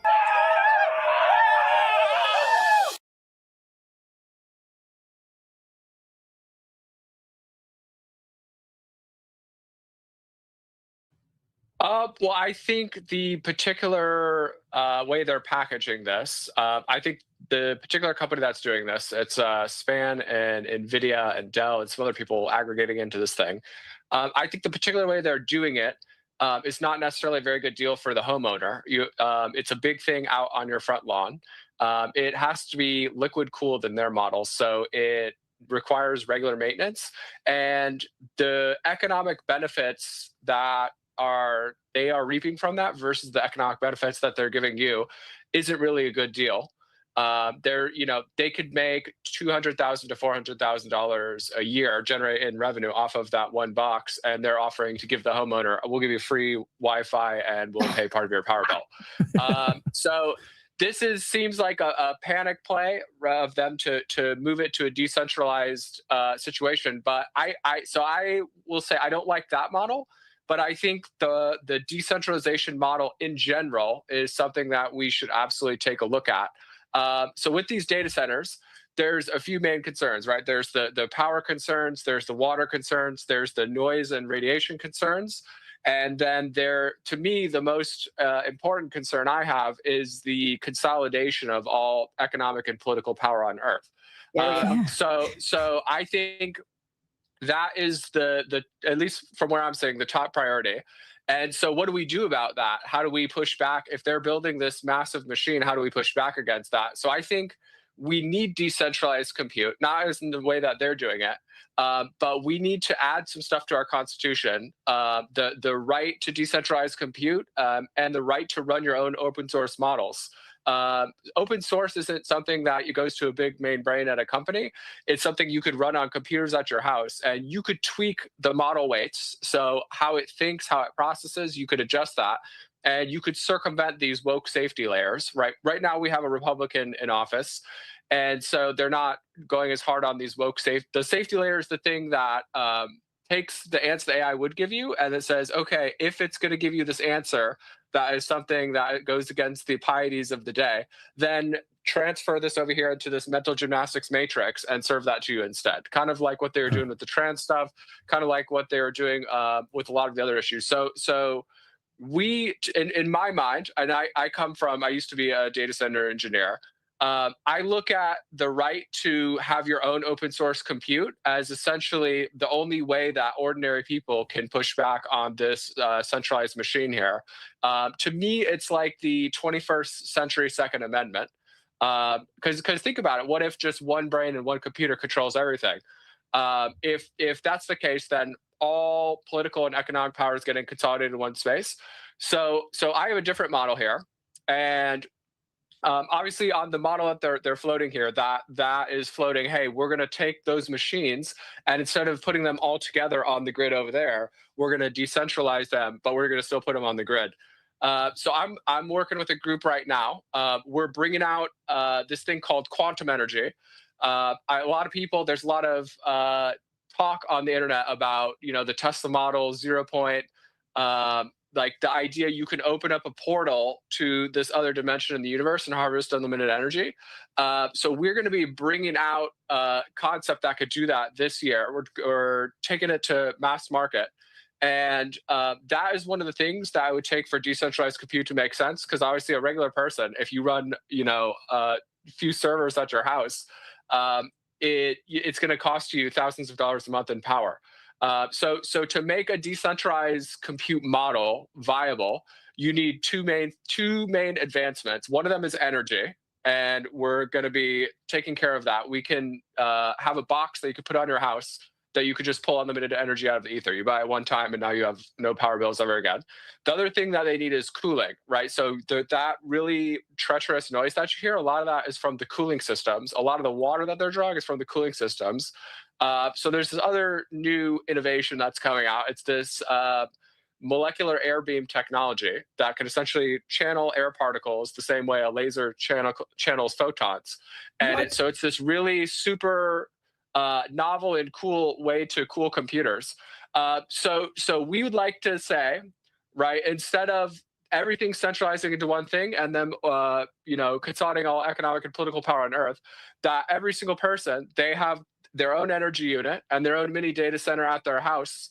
And we could put it in a case, right, that where it's not this incredibly loud, treacherous noise like that. That would be unbelievably irritating to me, and I'm sure to all the animals too.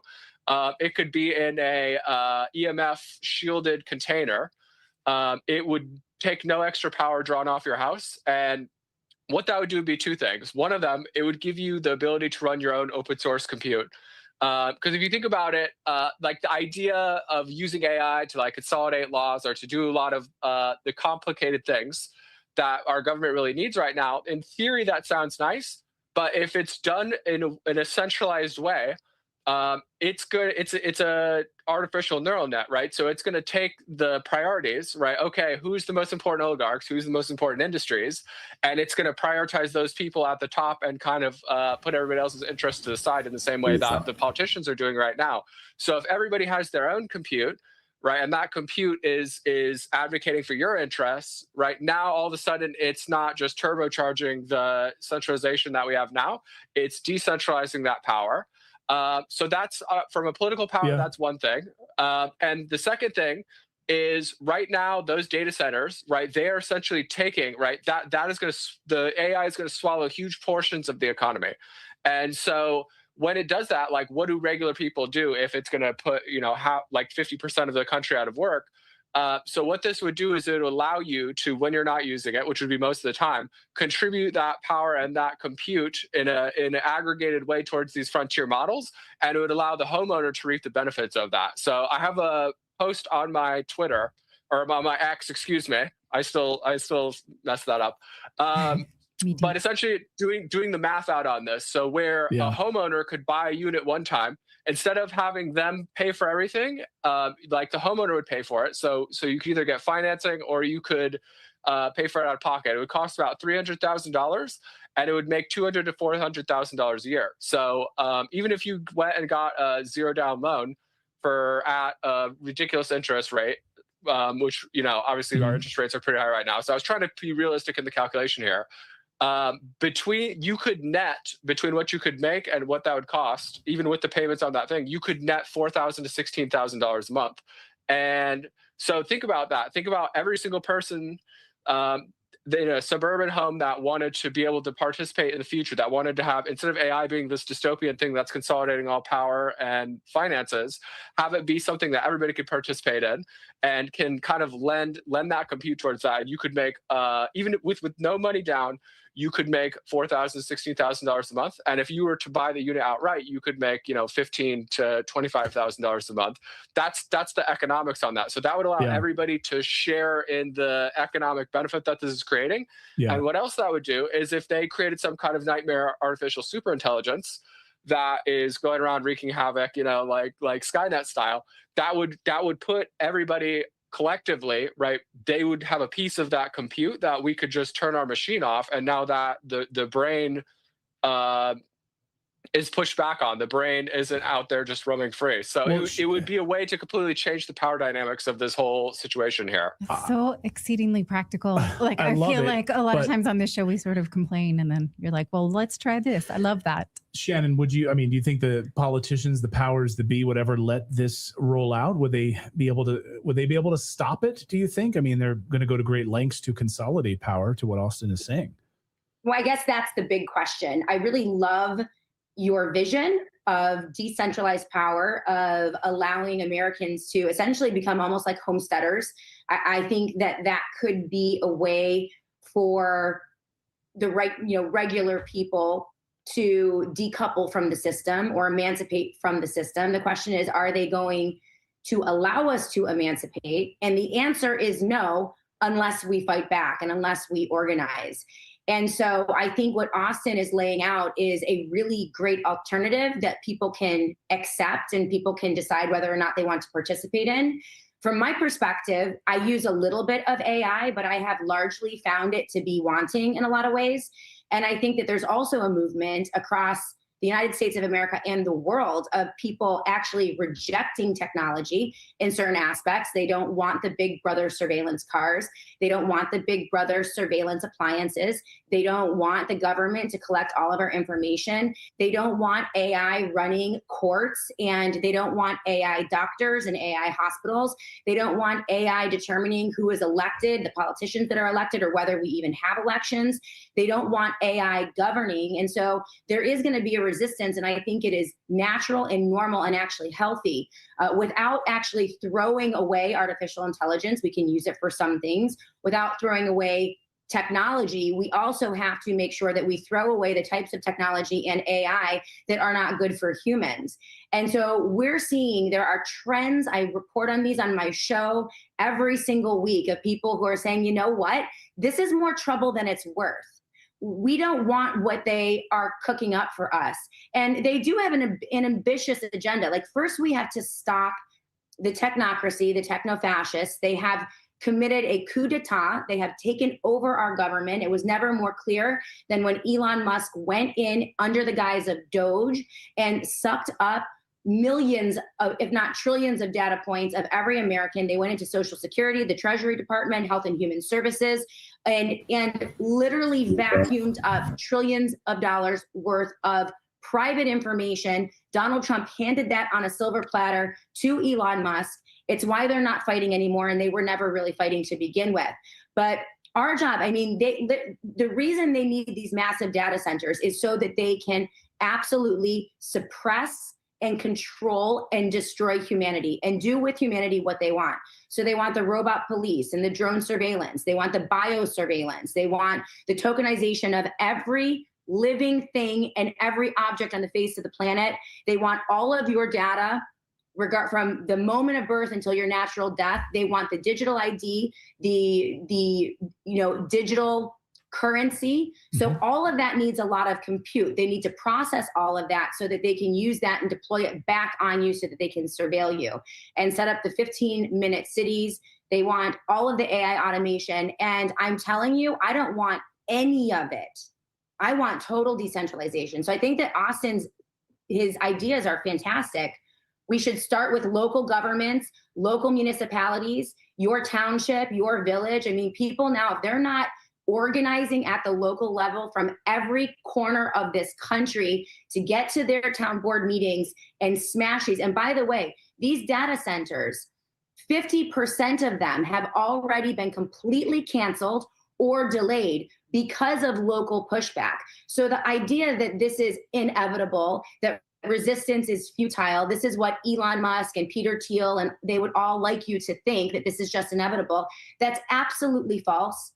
We can move into the 21st century with reasonable amounts of technology and reject all of the rest. And I think that's the discussion that needs to happen in this country. And I think it's going to happen because people are freaked out by all of it. They think it's creepy. And I agree.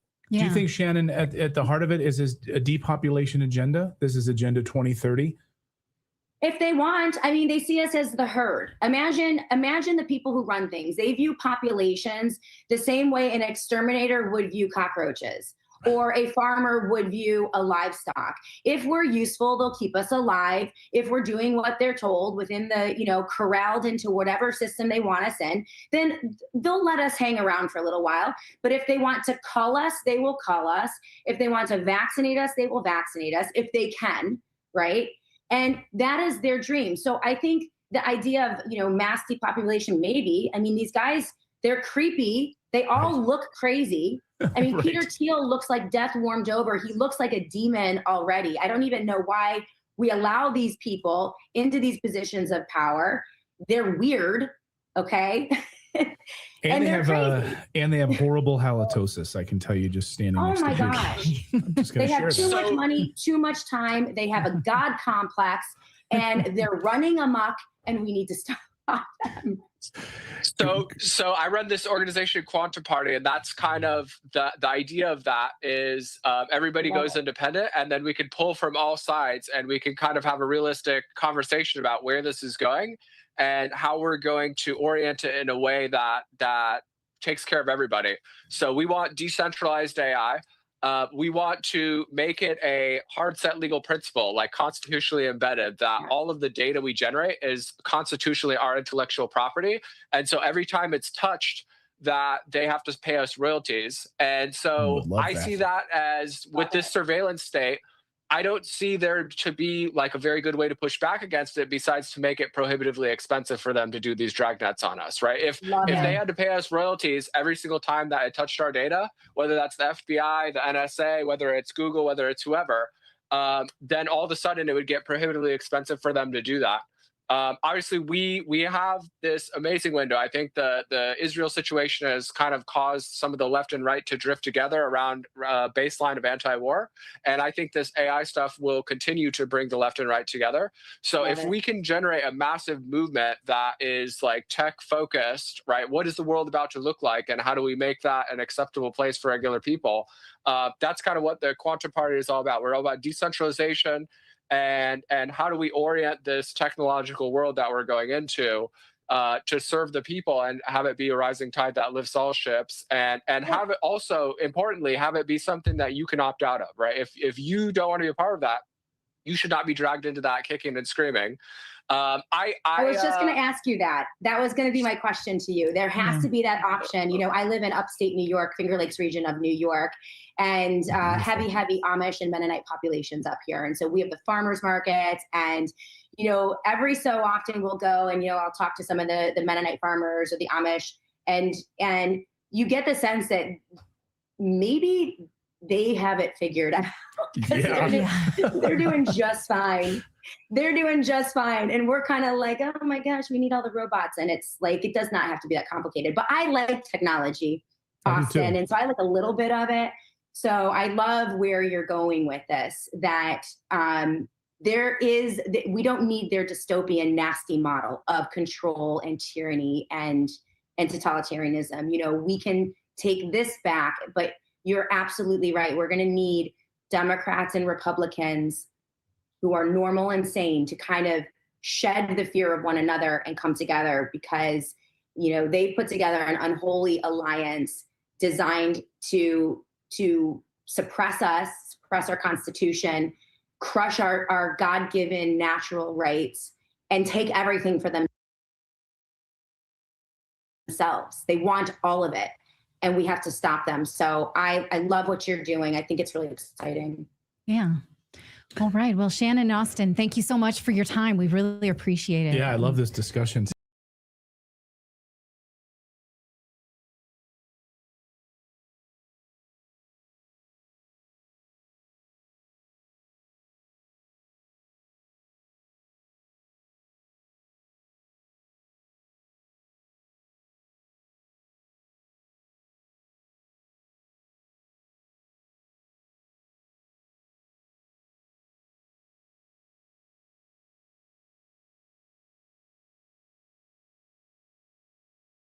I'm curious about. We have the crash site in Antarctica, very massive mothership there. Yes. That we've been studying for how long?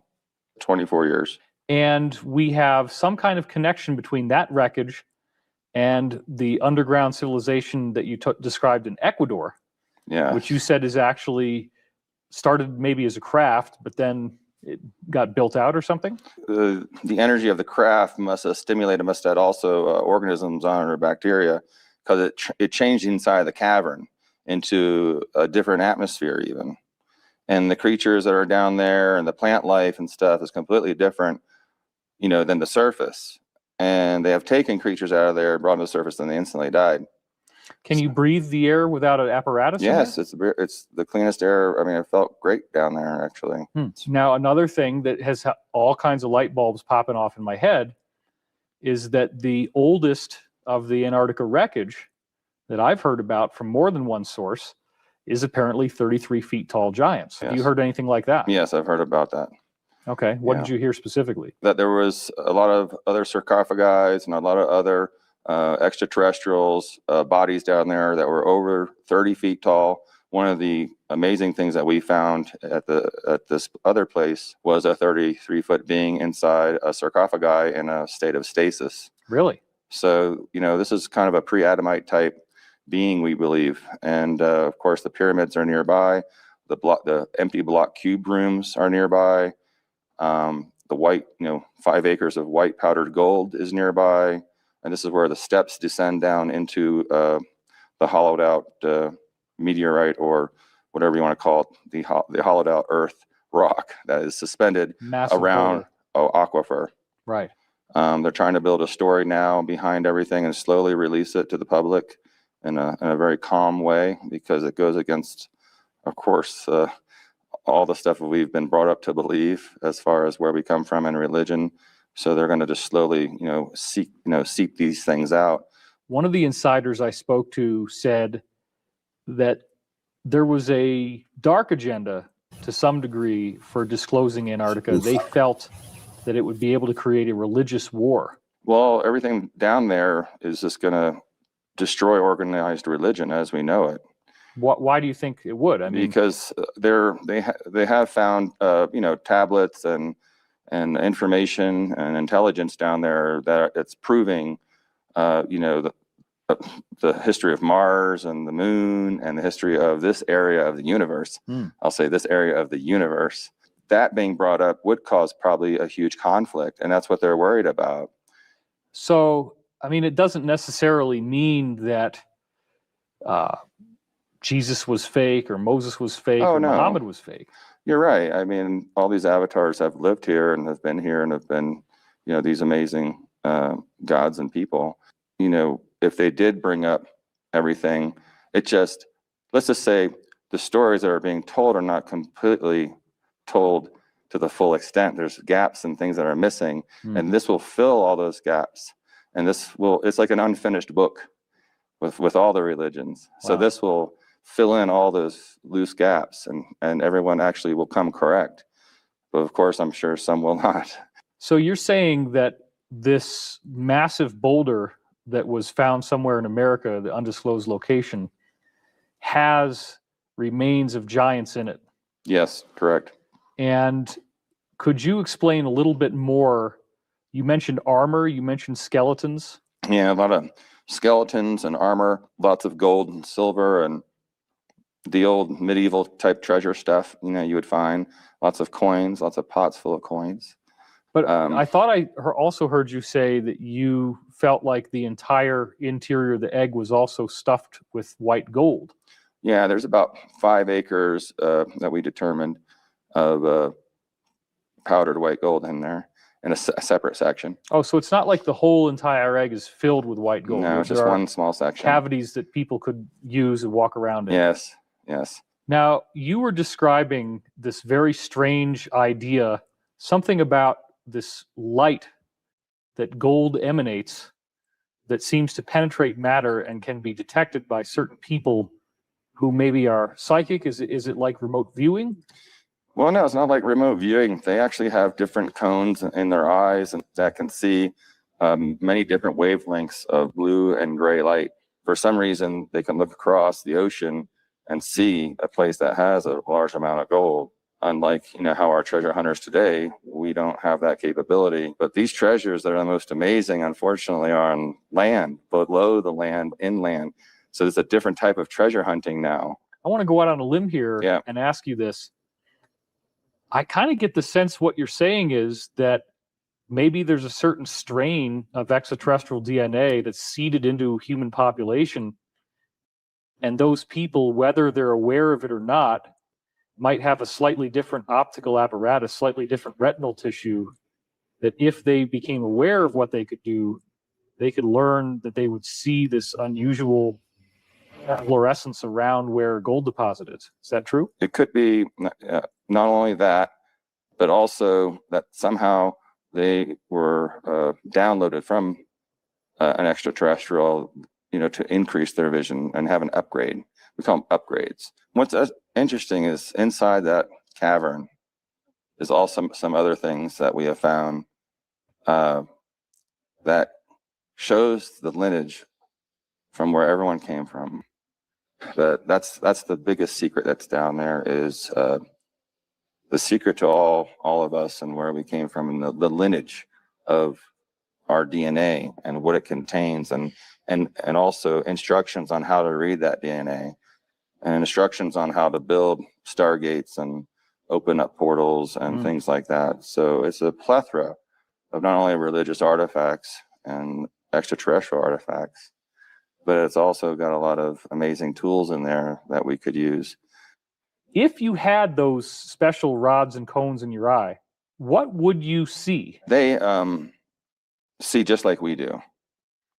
However, if they are looking, of course, for something, it's just off, just like one small frequency of light. It just means maybe your shirt, I can see many blues in it. Now, a normal person would just see a blue shirt, but I would see maybe a couple strands of, cotton there or rayon that was a little different. We got to remember, Las Vegas isn't just a place you go. So are you saying that the number of different unique colors that these people can see is more than average? Yes, absolutely. By how much? Well, I know they can see up to 10 different wavelengths of just one color, and I've heard of 20. Wow. So that's a lot. So you're saying that there would be some, that they can still somehow detect things that would be underground, like a gold vein underground. Because of the flora and the plants and the rocks will emanate from the gold reservoir down there. It seeps up and gives it this special energy, kind of like organite can control, things in the sky, the energy that it gives off. Well, that's one of the things that's so interesting is this idea. Wilhelm Reich, when he was working with orgone energy, apparently started to develop a bluing of his skin. And he often associated orgone energy with a bluish light, where he's finding life spontaneously forming with what he calls bions. And the bions appear as these little blue corpuscles that seemingly come out of nothing and then coalesce into proteins and biological matter. Sure. So if that is the essence of life, then is there some connection between gold and biological life? Well, it's not just gold. Orbitally rearranged monatomic elements is what you want to look at. You want to look at the elements, the elements that we're made up of when we are brought into this world, that we need in our DNA to evolve. These things help with aligning the DNA for it to work correctly with the right voltage. If it's not the right voltage, we can't evolve beyond where we're at now. If you allow atoms to come out of a nozzle one at a time, they will preferentially cluster into these beautiful geometric sacred geometry patterns. And the molecules will actually form into that. And somehow, once it has that structure, it's much more electrically resistant on the outside, conductive on the inside. It has all these amazing qualities, and it seems to nourish the body. So why do you think the sacred geometry connection is so important? Because that's what we are made up of. That allows us to actually, in some point in time, transdimensionally travel. So you would confirm then that part of the classified science is that when you get down into the real ground state of matter, that it is sacred geometry. Absolutely. Yes. Right. Could you speak a little bit more about what you know of what's going on in Antarctica? I've recently met with 4 of the scientists that were part of that expedition of, many expeditions in the past few years in Costa Rica recently. And what was interesting is there's also another craft that is part of some of the craft that's down there in a cave down near Costa Rica, I'll say. Oh, wow. And so this group was asking me to come with them to Antarctica to, check it out. And on another expedition. Are you familiar with there being any plan to reveal ancient ruins under the ice in Antarctica, but not spacecraft at first or anything more modern, as part of a gradual disclosure agenda? They already started that. So they're saying there's something down there, a big void, just like they did in Egypt now. There's a big void. Underneath the pyramids there, I mean, we have a very, very large city that's there. In Egypt? In Egypt, under the pyramids, about a mile-high dome. Really? Yes, very large. So this is the same thing that's going on in Antarctica.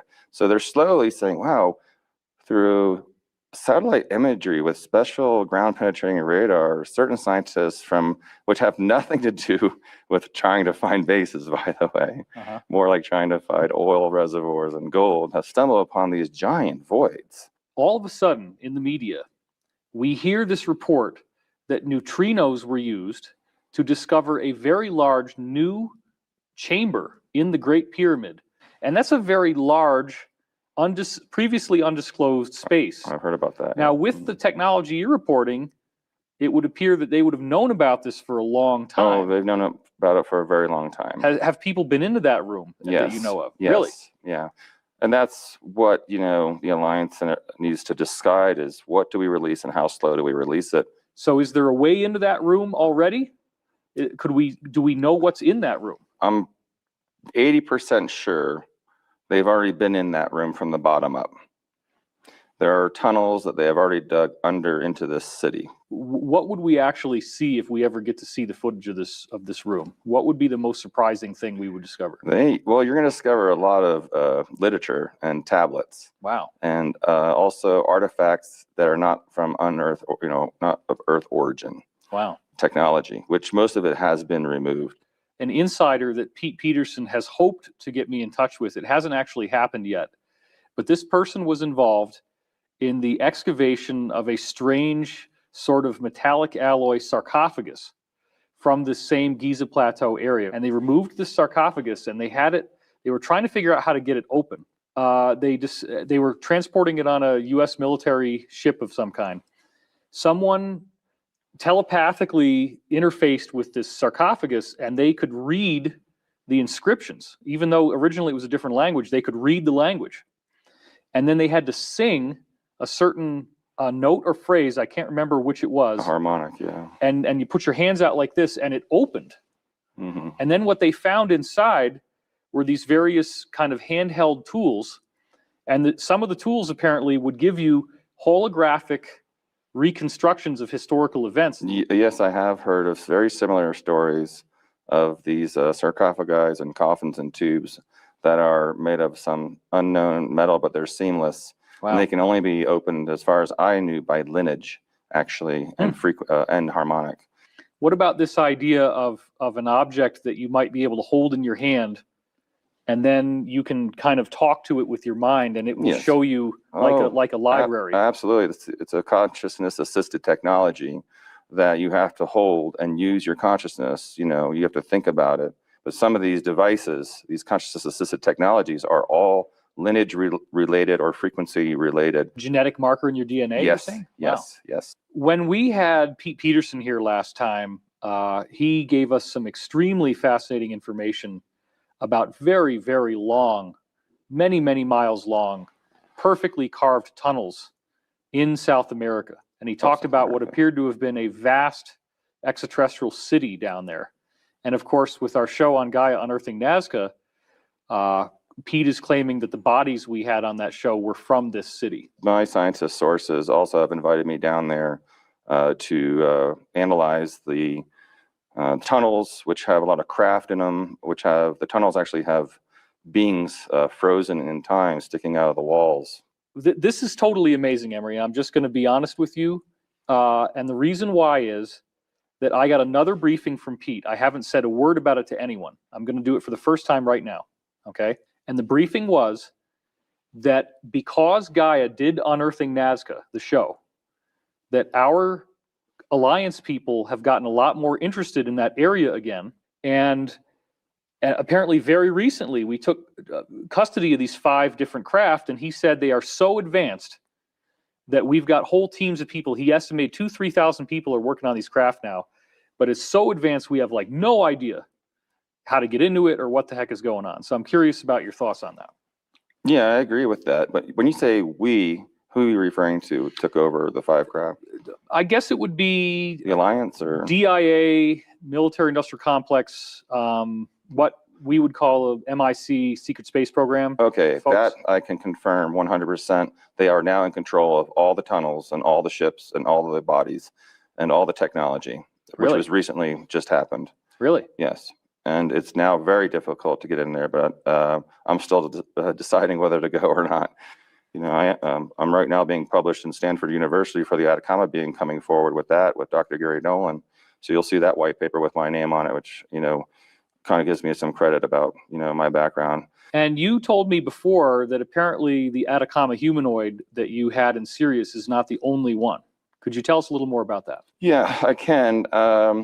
There is another being down in that location that has been discovered that is very similar to this being. And we are now trying to work something out so we could get this being. If we can, get this being, we can get the DNA from both beings and see if they match and see if it is a new subspecies or not. But the data that we're printing right now at Stanford, is, I'm not going to spill it because I can't talk about it, is going to talk about that exact thing. So you guys are going to have to wait for that white paper to come out in a couple of weeks, and then we'll go from there. As you know, as I went over to Barcelona with Greer and Dr. Bravo to obtain, the first one and bring back that DNA to Stanford for Dr. Gary Nolan to test, one of the world's leading geneticists. So, there's a lot to do because you have to have, I think, in the future, multiple testing sites and multiple more larger teams involved in organizations. It should be a conjoint collective thing. It's harder to manipulate things when there's multiple people involved instead of one overseer. One of the things that you carry with you is something that hardly anyone has ever seen. You seem to always have it with you. The only other time this was ever shown was on stage at Contact in the Desert. You handed it to me when I was doing a panel. It was a sensation for the audience. All right. So this, after the team and I went over there to Barcelona, this is the Ada being from the Atacama Desert. And what we did was we wanted to make sure that we, have the DNA, but let's run every possible test. Let's get CAT scans, MRIs, X-rays to look at this, because the private organization that has it, who's been very generous and needs lots of help, would like to do more testing and do more things. And I was able, by working in some other secret projects at the time, we can 3D render, organs and things. We can also 3D render pretty much any CAT scan into any material. CAT scan your brain, and I can enter it into the computer, and I can print your brain out in any material that I want. Before I operate on you, I can make sure where all your blood vessels are, and I can actually do. So I thought, hey, why don't I take a CAT scan of, this being and put it into the computer and make an exact replica, duplicate, cell by cell into this just polycarbonate I used. We printed it, and this is what came out, this polycarbonate exact being. And something that you could see the volume of of course, the skull was the most amazing thing. 3 times the size of our skull. From chin to top is like, that'd be like, it's the same length as his torso from the sternal notch to the umbilicus. Okay. And the hole in the back of the head, so was something that was done prior to myself and the team actually doing the autopsy. I did use that hole though. That was made by another scientist before me many years ago to gather the brain material, some of the brain matter, and some of the bone marrow, of course, was what we're really after. So we took some of that from the rib cage and also from the humerus of the arm of the being. So another thing that I find fascinating is Ripley's Believe It or Not. In, 1940s, 1950s, somewhere thereabouts, had this thing called Attaboy.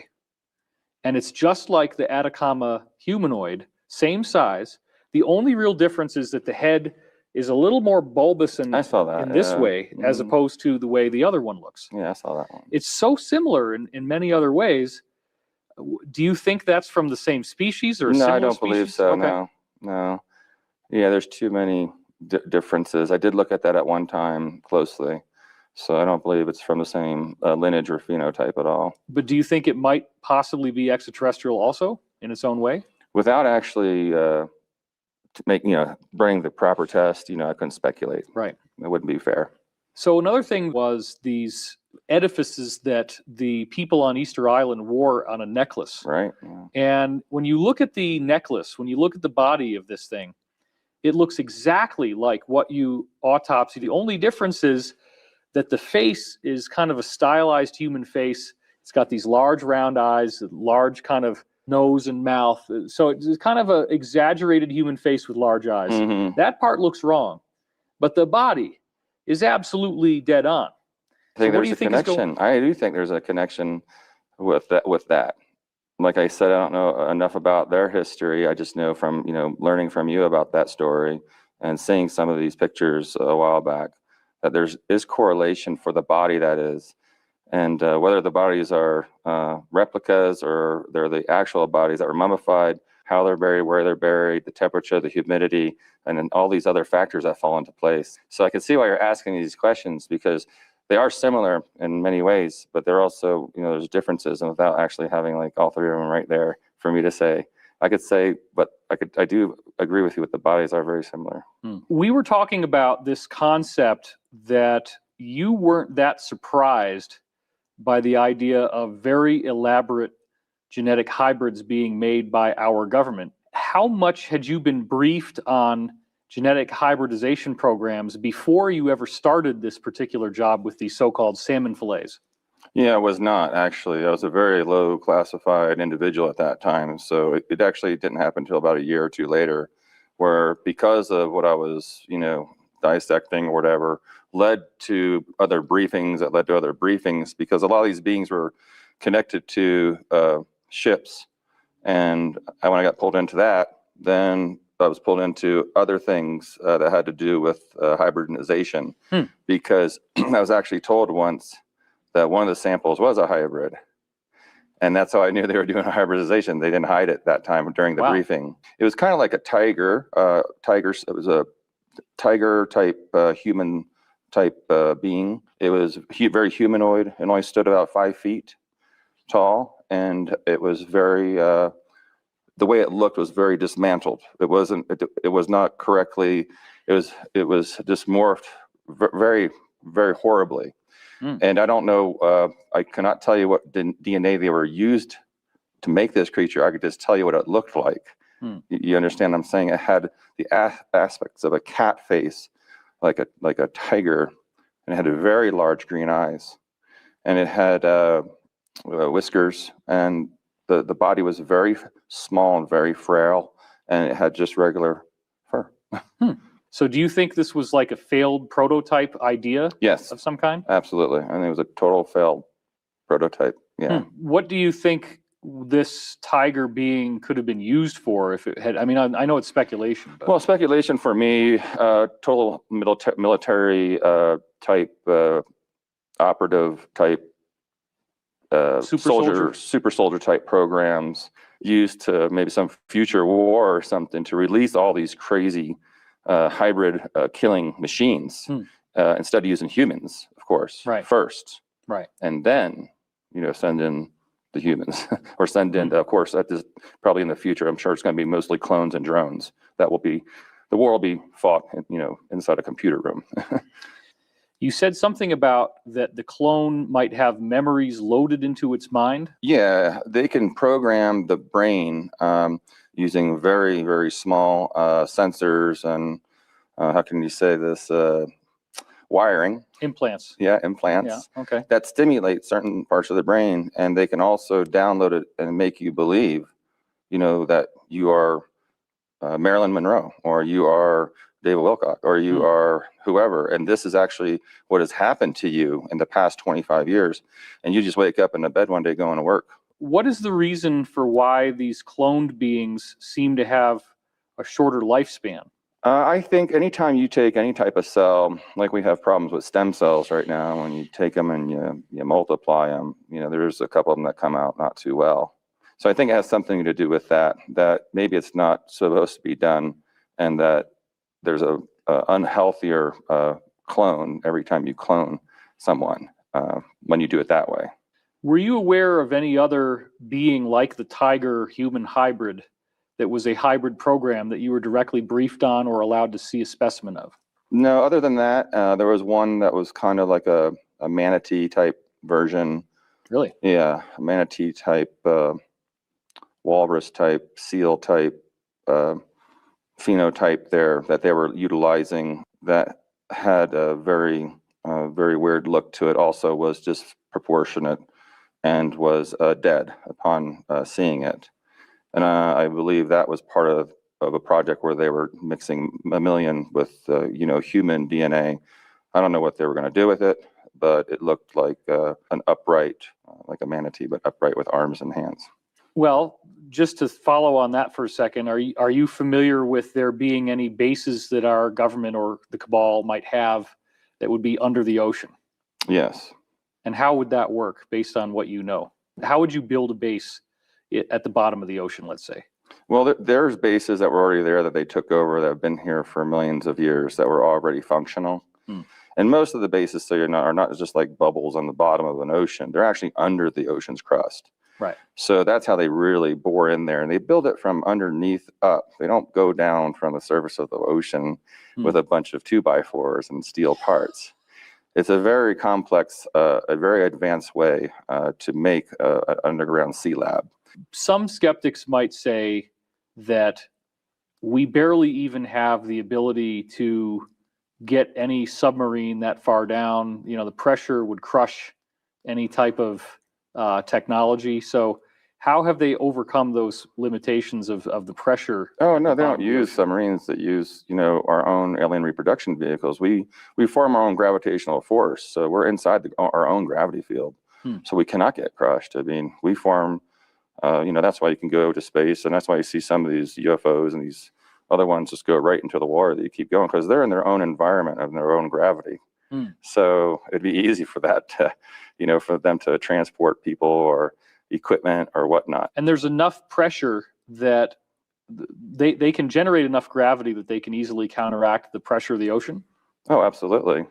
Plus, they can transdimensionally change the size of themselves. Like, how would that work? Well, they kind of like dematerialize, but you're still there, but you're just out of this frequency just a hair. So you're not really you don't fall under the laws of the science of this planet. And that is for every other planet. That's why they can go anywhere. They can go right through the earth. You can fly right in the craft. I'm going towards the tree because that's where I want to go. And as soon as I see the tree, the craft changes interdimensionally. So the structure of it will just go through it or around it. And that's exactly how they do it. Do you think that these manatee people could possibly have been bred to be able to do work in the ocean? No, I think that was just a scientific experiment gone bad. I think they were trying to they were probably looking at other more intelligent mammals, but they were starting with different ones. I don't know why they picked that. I couldn't even tell you. I've been saying what it looked like. I don't know if it was manatee DNA. I'm just hypothesizing because of the way it looked. It does seem interesting to me, Emery, that in the early maritime era, there were sightings of people claiming that they saw human aquatic hybrids of some kind. And that almost universally is written off as if the sailors were just drinking. Yet you've seen line art illustrations of people who drew these things from the craft. And you see, like, for example, a being that has a human face, but it almost has like flippers coming out for arms and kind of flippers coming out for legs, almost like it's a scaly type of thing as well. There was a race of extraterrestrials that, lived in the ocean and have maybe even migrated into inner Earth oceans now. We refer to them as the aquafarians. Really? And they come from another water planet, and they actually are at many different water planets.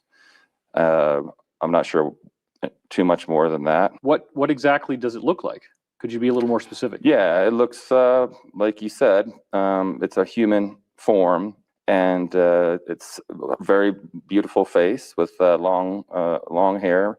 They're men and women, these types of beings, and they can walk. Like they're not like the mermaids you see like with these fins, but they do have fins on the outside of the body, kind of like a cuttlefish. You know what a cuttlefish is? Yeah.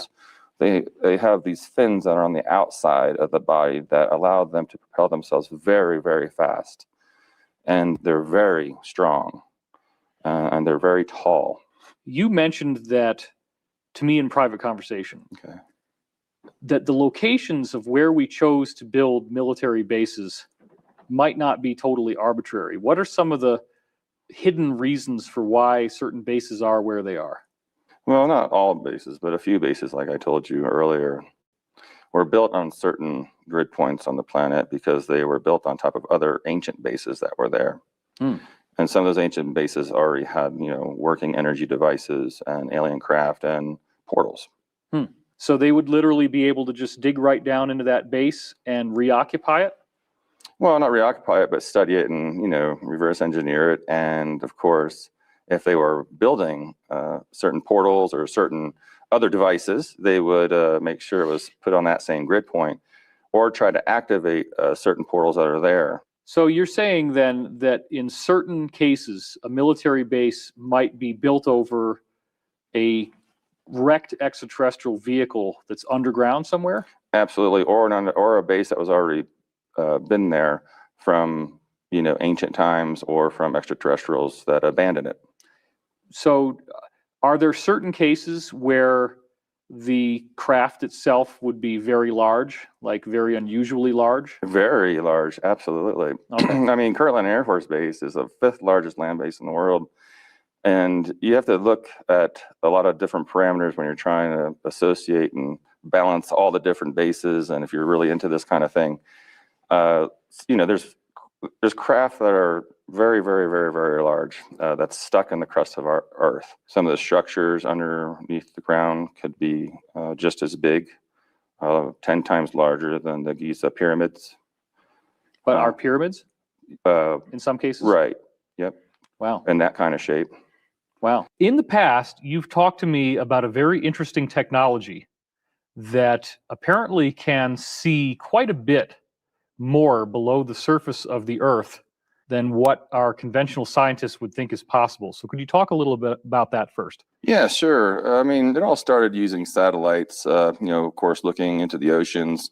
Of course, the astronauts also, while orbiting, would look into the ocean and see these, crashed old wreckages and ships that they knew, of course, had a lot of gold in them. So this is not something that conventional people have access to. This No. is an insider thing. It's insider thing. Right. This type of device has been used by the military and for the DoD.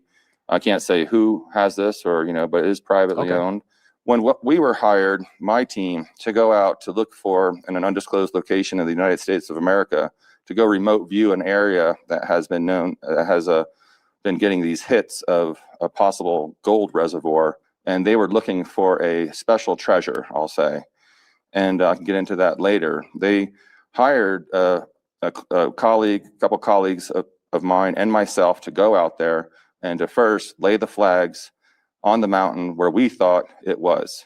I actually got to talk to your team. Right. So this was not just something that I'm hearing from you now. That's true. And it was something we were very involved in for a while. Yes, you were. Yes, absolutely. And so what had happened is we went out there, we laid down the flags, they ran this special radar, over it, and we were 99.9% effective.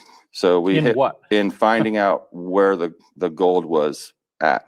So, but the really cool part of the story. The really cool part of the story is a scientist called me in that developed this system, an amazing person, and my team and sat us down, a few of us, and said, showed us this giant void underneath the Earth where, way deep below the gold. And we were like, well, what's this giant hollow space here? And what is that giant pyramid? And he said, how did you know about that? Did you go through my files? I said, no, but we saw it when we remote viewed it. And I said, well, why didn't you write that in your report? He says, because it came back unknown, elements. And I'm only out here to do one thing, and that's to find to confirm the gold. And I said, this is the most amazing, groundbreaking thing on the planet. And he's like, yeah, well, with my device, I can see all the way through the Earth and see everything in the Earth. So just think, what I've already seen, and what am I going to do with this information? So we found not only that, but we also found a lot of other interesting things. And the pyramids there were like 10 times the size of Giza. Wow. So it was a very big void, here in North America. So there are civilizations, I can confirm, that have their own atmosphere, their own luminescence, their own life, and their own water supply that are deep within the Earth.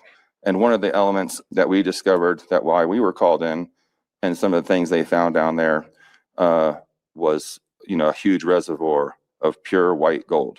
We're talking about from ancient civilization, white gold, the powder, the mana right, that you hear about. And you had said when we were talking about the smart suits that there was a white gold fuel that would create anti-gravity in the smart suit. That the is same correct. Kind of stuff? Yeah, and it was interesting because the government moved right in and bought pretty much all the property up until this part of this land, which is really great confirmation. But we did find something on the radar that was really cool too, and that was in the middle of the aquifer was a large rock that did not look like it was connected to the mainland, and it was just there. And I'm talking a few miles, this. So like imagine boulder, water going over the boulder, and the boulder was hollow and did have a type of ruins in it. Oh, wow. Right. And one of the reasons that we needed the suits was actually to drill and then go through the aquifer with the suits and then drill into that. But the problem is we didn't want to flood it. We couldn't find out a way how not to flood the giant egg, because that would wash away all the white gold. The white gold was inside the egg? In that egg, yes. Really? Yes. And it was all submerged? Yes. Do you think this egg was actually maybe some kind of hollowed out asteroid and they could have phase shifted it and landed it inside the Earth? I think that at one time it was an asteroid and that somehow it was formed to the Earth, probably through molten lava or something. And over millions of, just over years, the water somehow broke it off from the Earth. And now it's just kind of in this area, surrounded by 3 feet of water. And we're talking about a very highly pressurized area. But wait a minute, an asteroid would have come from the solar system. So are you saying you think it formed in the Earth? Well, I think it came a long time ago. People found this as a safe haven. Oh, it was a crashed asteroid to the Earth from ancient times. Right. And it's a massive boulder basically inside the Earth that they found and could hollow out. Right. It could have, they probably hollowed out or it could have been hollowed out. And then for hundreds and hundreds or thousands of years, people were just putting their treasures in there and their safe stuff, through a very long time. In that egg are those steps that we talked about. So we do have the volumetric imaging for that. Wow. So there's steps leading down into this, into this giant cavity. And also inside this giant asteroid or whatever it is, I'm not sure if it's an asteroid. And we didn't see a huge amount of iron, but it's just weird that this thing is a giant, hollowed out rock in the middle of the aquifer. And so inside this, we have seen many remains of humans, over 300 remains of humans. Wow. We have seen also armor. We have seen to the side of this giant area, which is very high as well, inside, it's split up. So it's not just like one big giant area. You have other areas, like I said, the cubes also are around the outside of that and on the inside of this thing. So there's solid parts inside this egg. Let's call it the egg. And inside that are many different types of tunnels and hollowed out areas and pyramids and sarcophagi and craft and other things. Yeah. So, we have a good feeling that this is where, possibly the Ark of the Covenant and the Holy Grail and 1,700 tablets, stone tablets are there. So you think it's possible that the Knight Templar people might have known about this, perhaps through who knows what, ancient texts or surviving extraterrestrials they were in contact with? Well, I can tell you how they knew about it. How did they know? There's a small percentage of humans who can see in a special blue light spectrum. And for some reason, this gold emanates through the earth and foliage, and they can see this hue. They have this special ability. And people like this are used to find huge gold reservoirs. They have, through satellites, found a ping in this particular area of North America. The Indians and the people over even if you're in Europe, and they could see over the horizon this blue exact hue. So they would sail all the way to this place, find the gold. So they kept going, and finally they landed in Corpus Christi, one of the ships from the Knights Templar.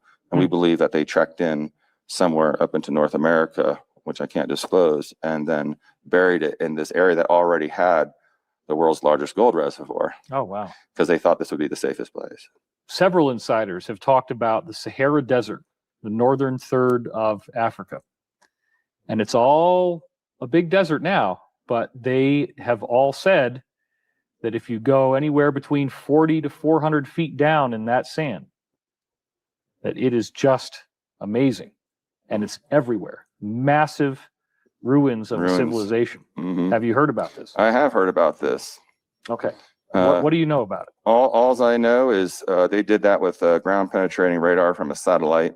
It was very simple because it wasn't deep. And things that are not too deep, they can actually see through, a certain amount, especially sand. But not, it's harder with bedrock. And there are some anomalies right there that have exactly what you just said. How prevalent do you think these voids of cubicle rooms are? Like, you only looked at one place. Do you think that most of the places we look, we might find that kind of stuff? I think this is a significant area. And just so you know, it is hundreds and hundreds of square miles of area that we have, checked out. Okay. And there was significant enough data there to prove that there was a civilization there and is connected to other civilizations and other tunnels, and that the major aquifers underground are all connected, which is very scary. All right, well, there's so many questions here, so we'll have to pick this up again next time. Thank you, Emery, and thank you for watching. Kofi, follow me.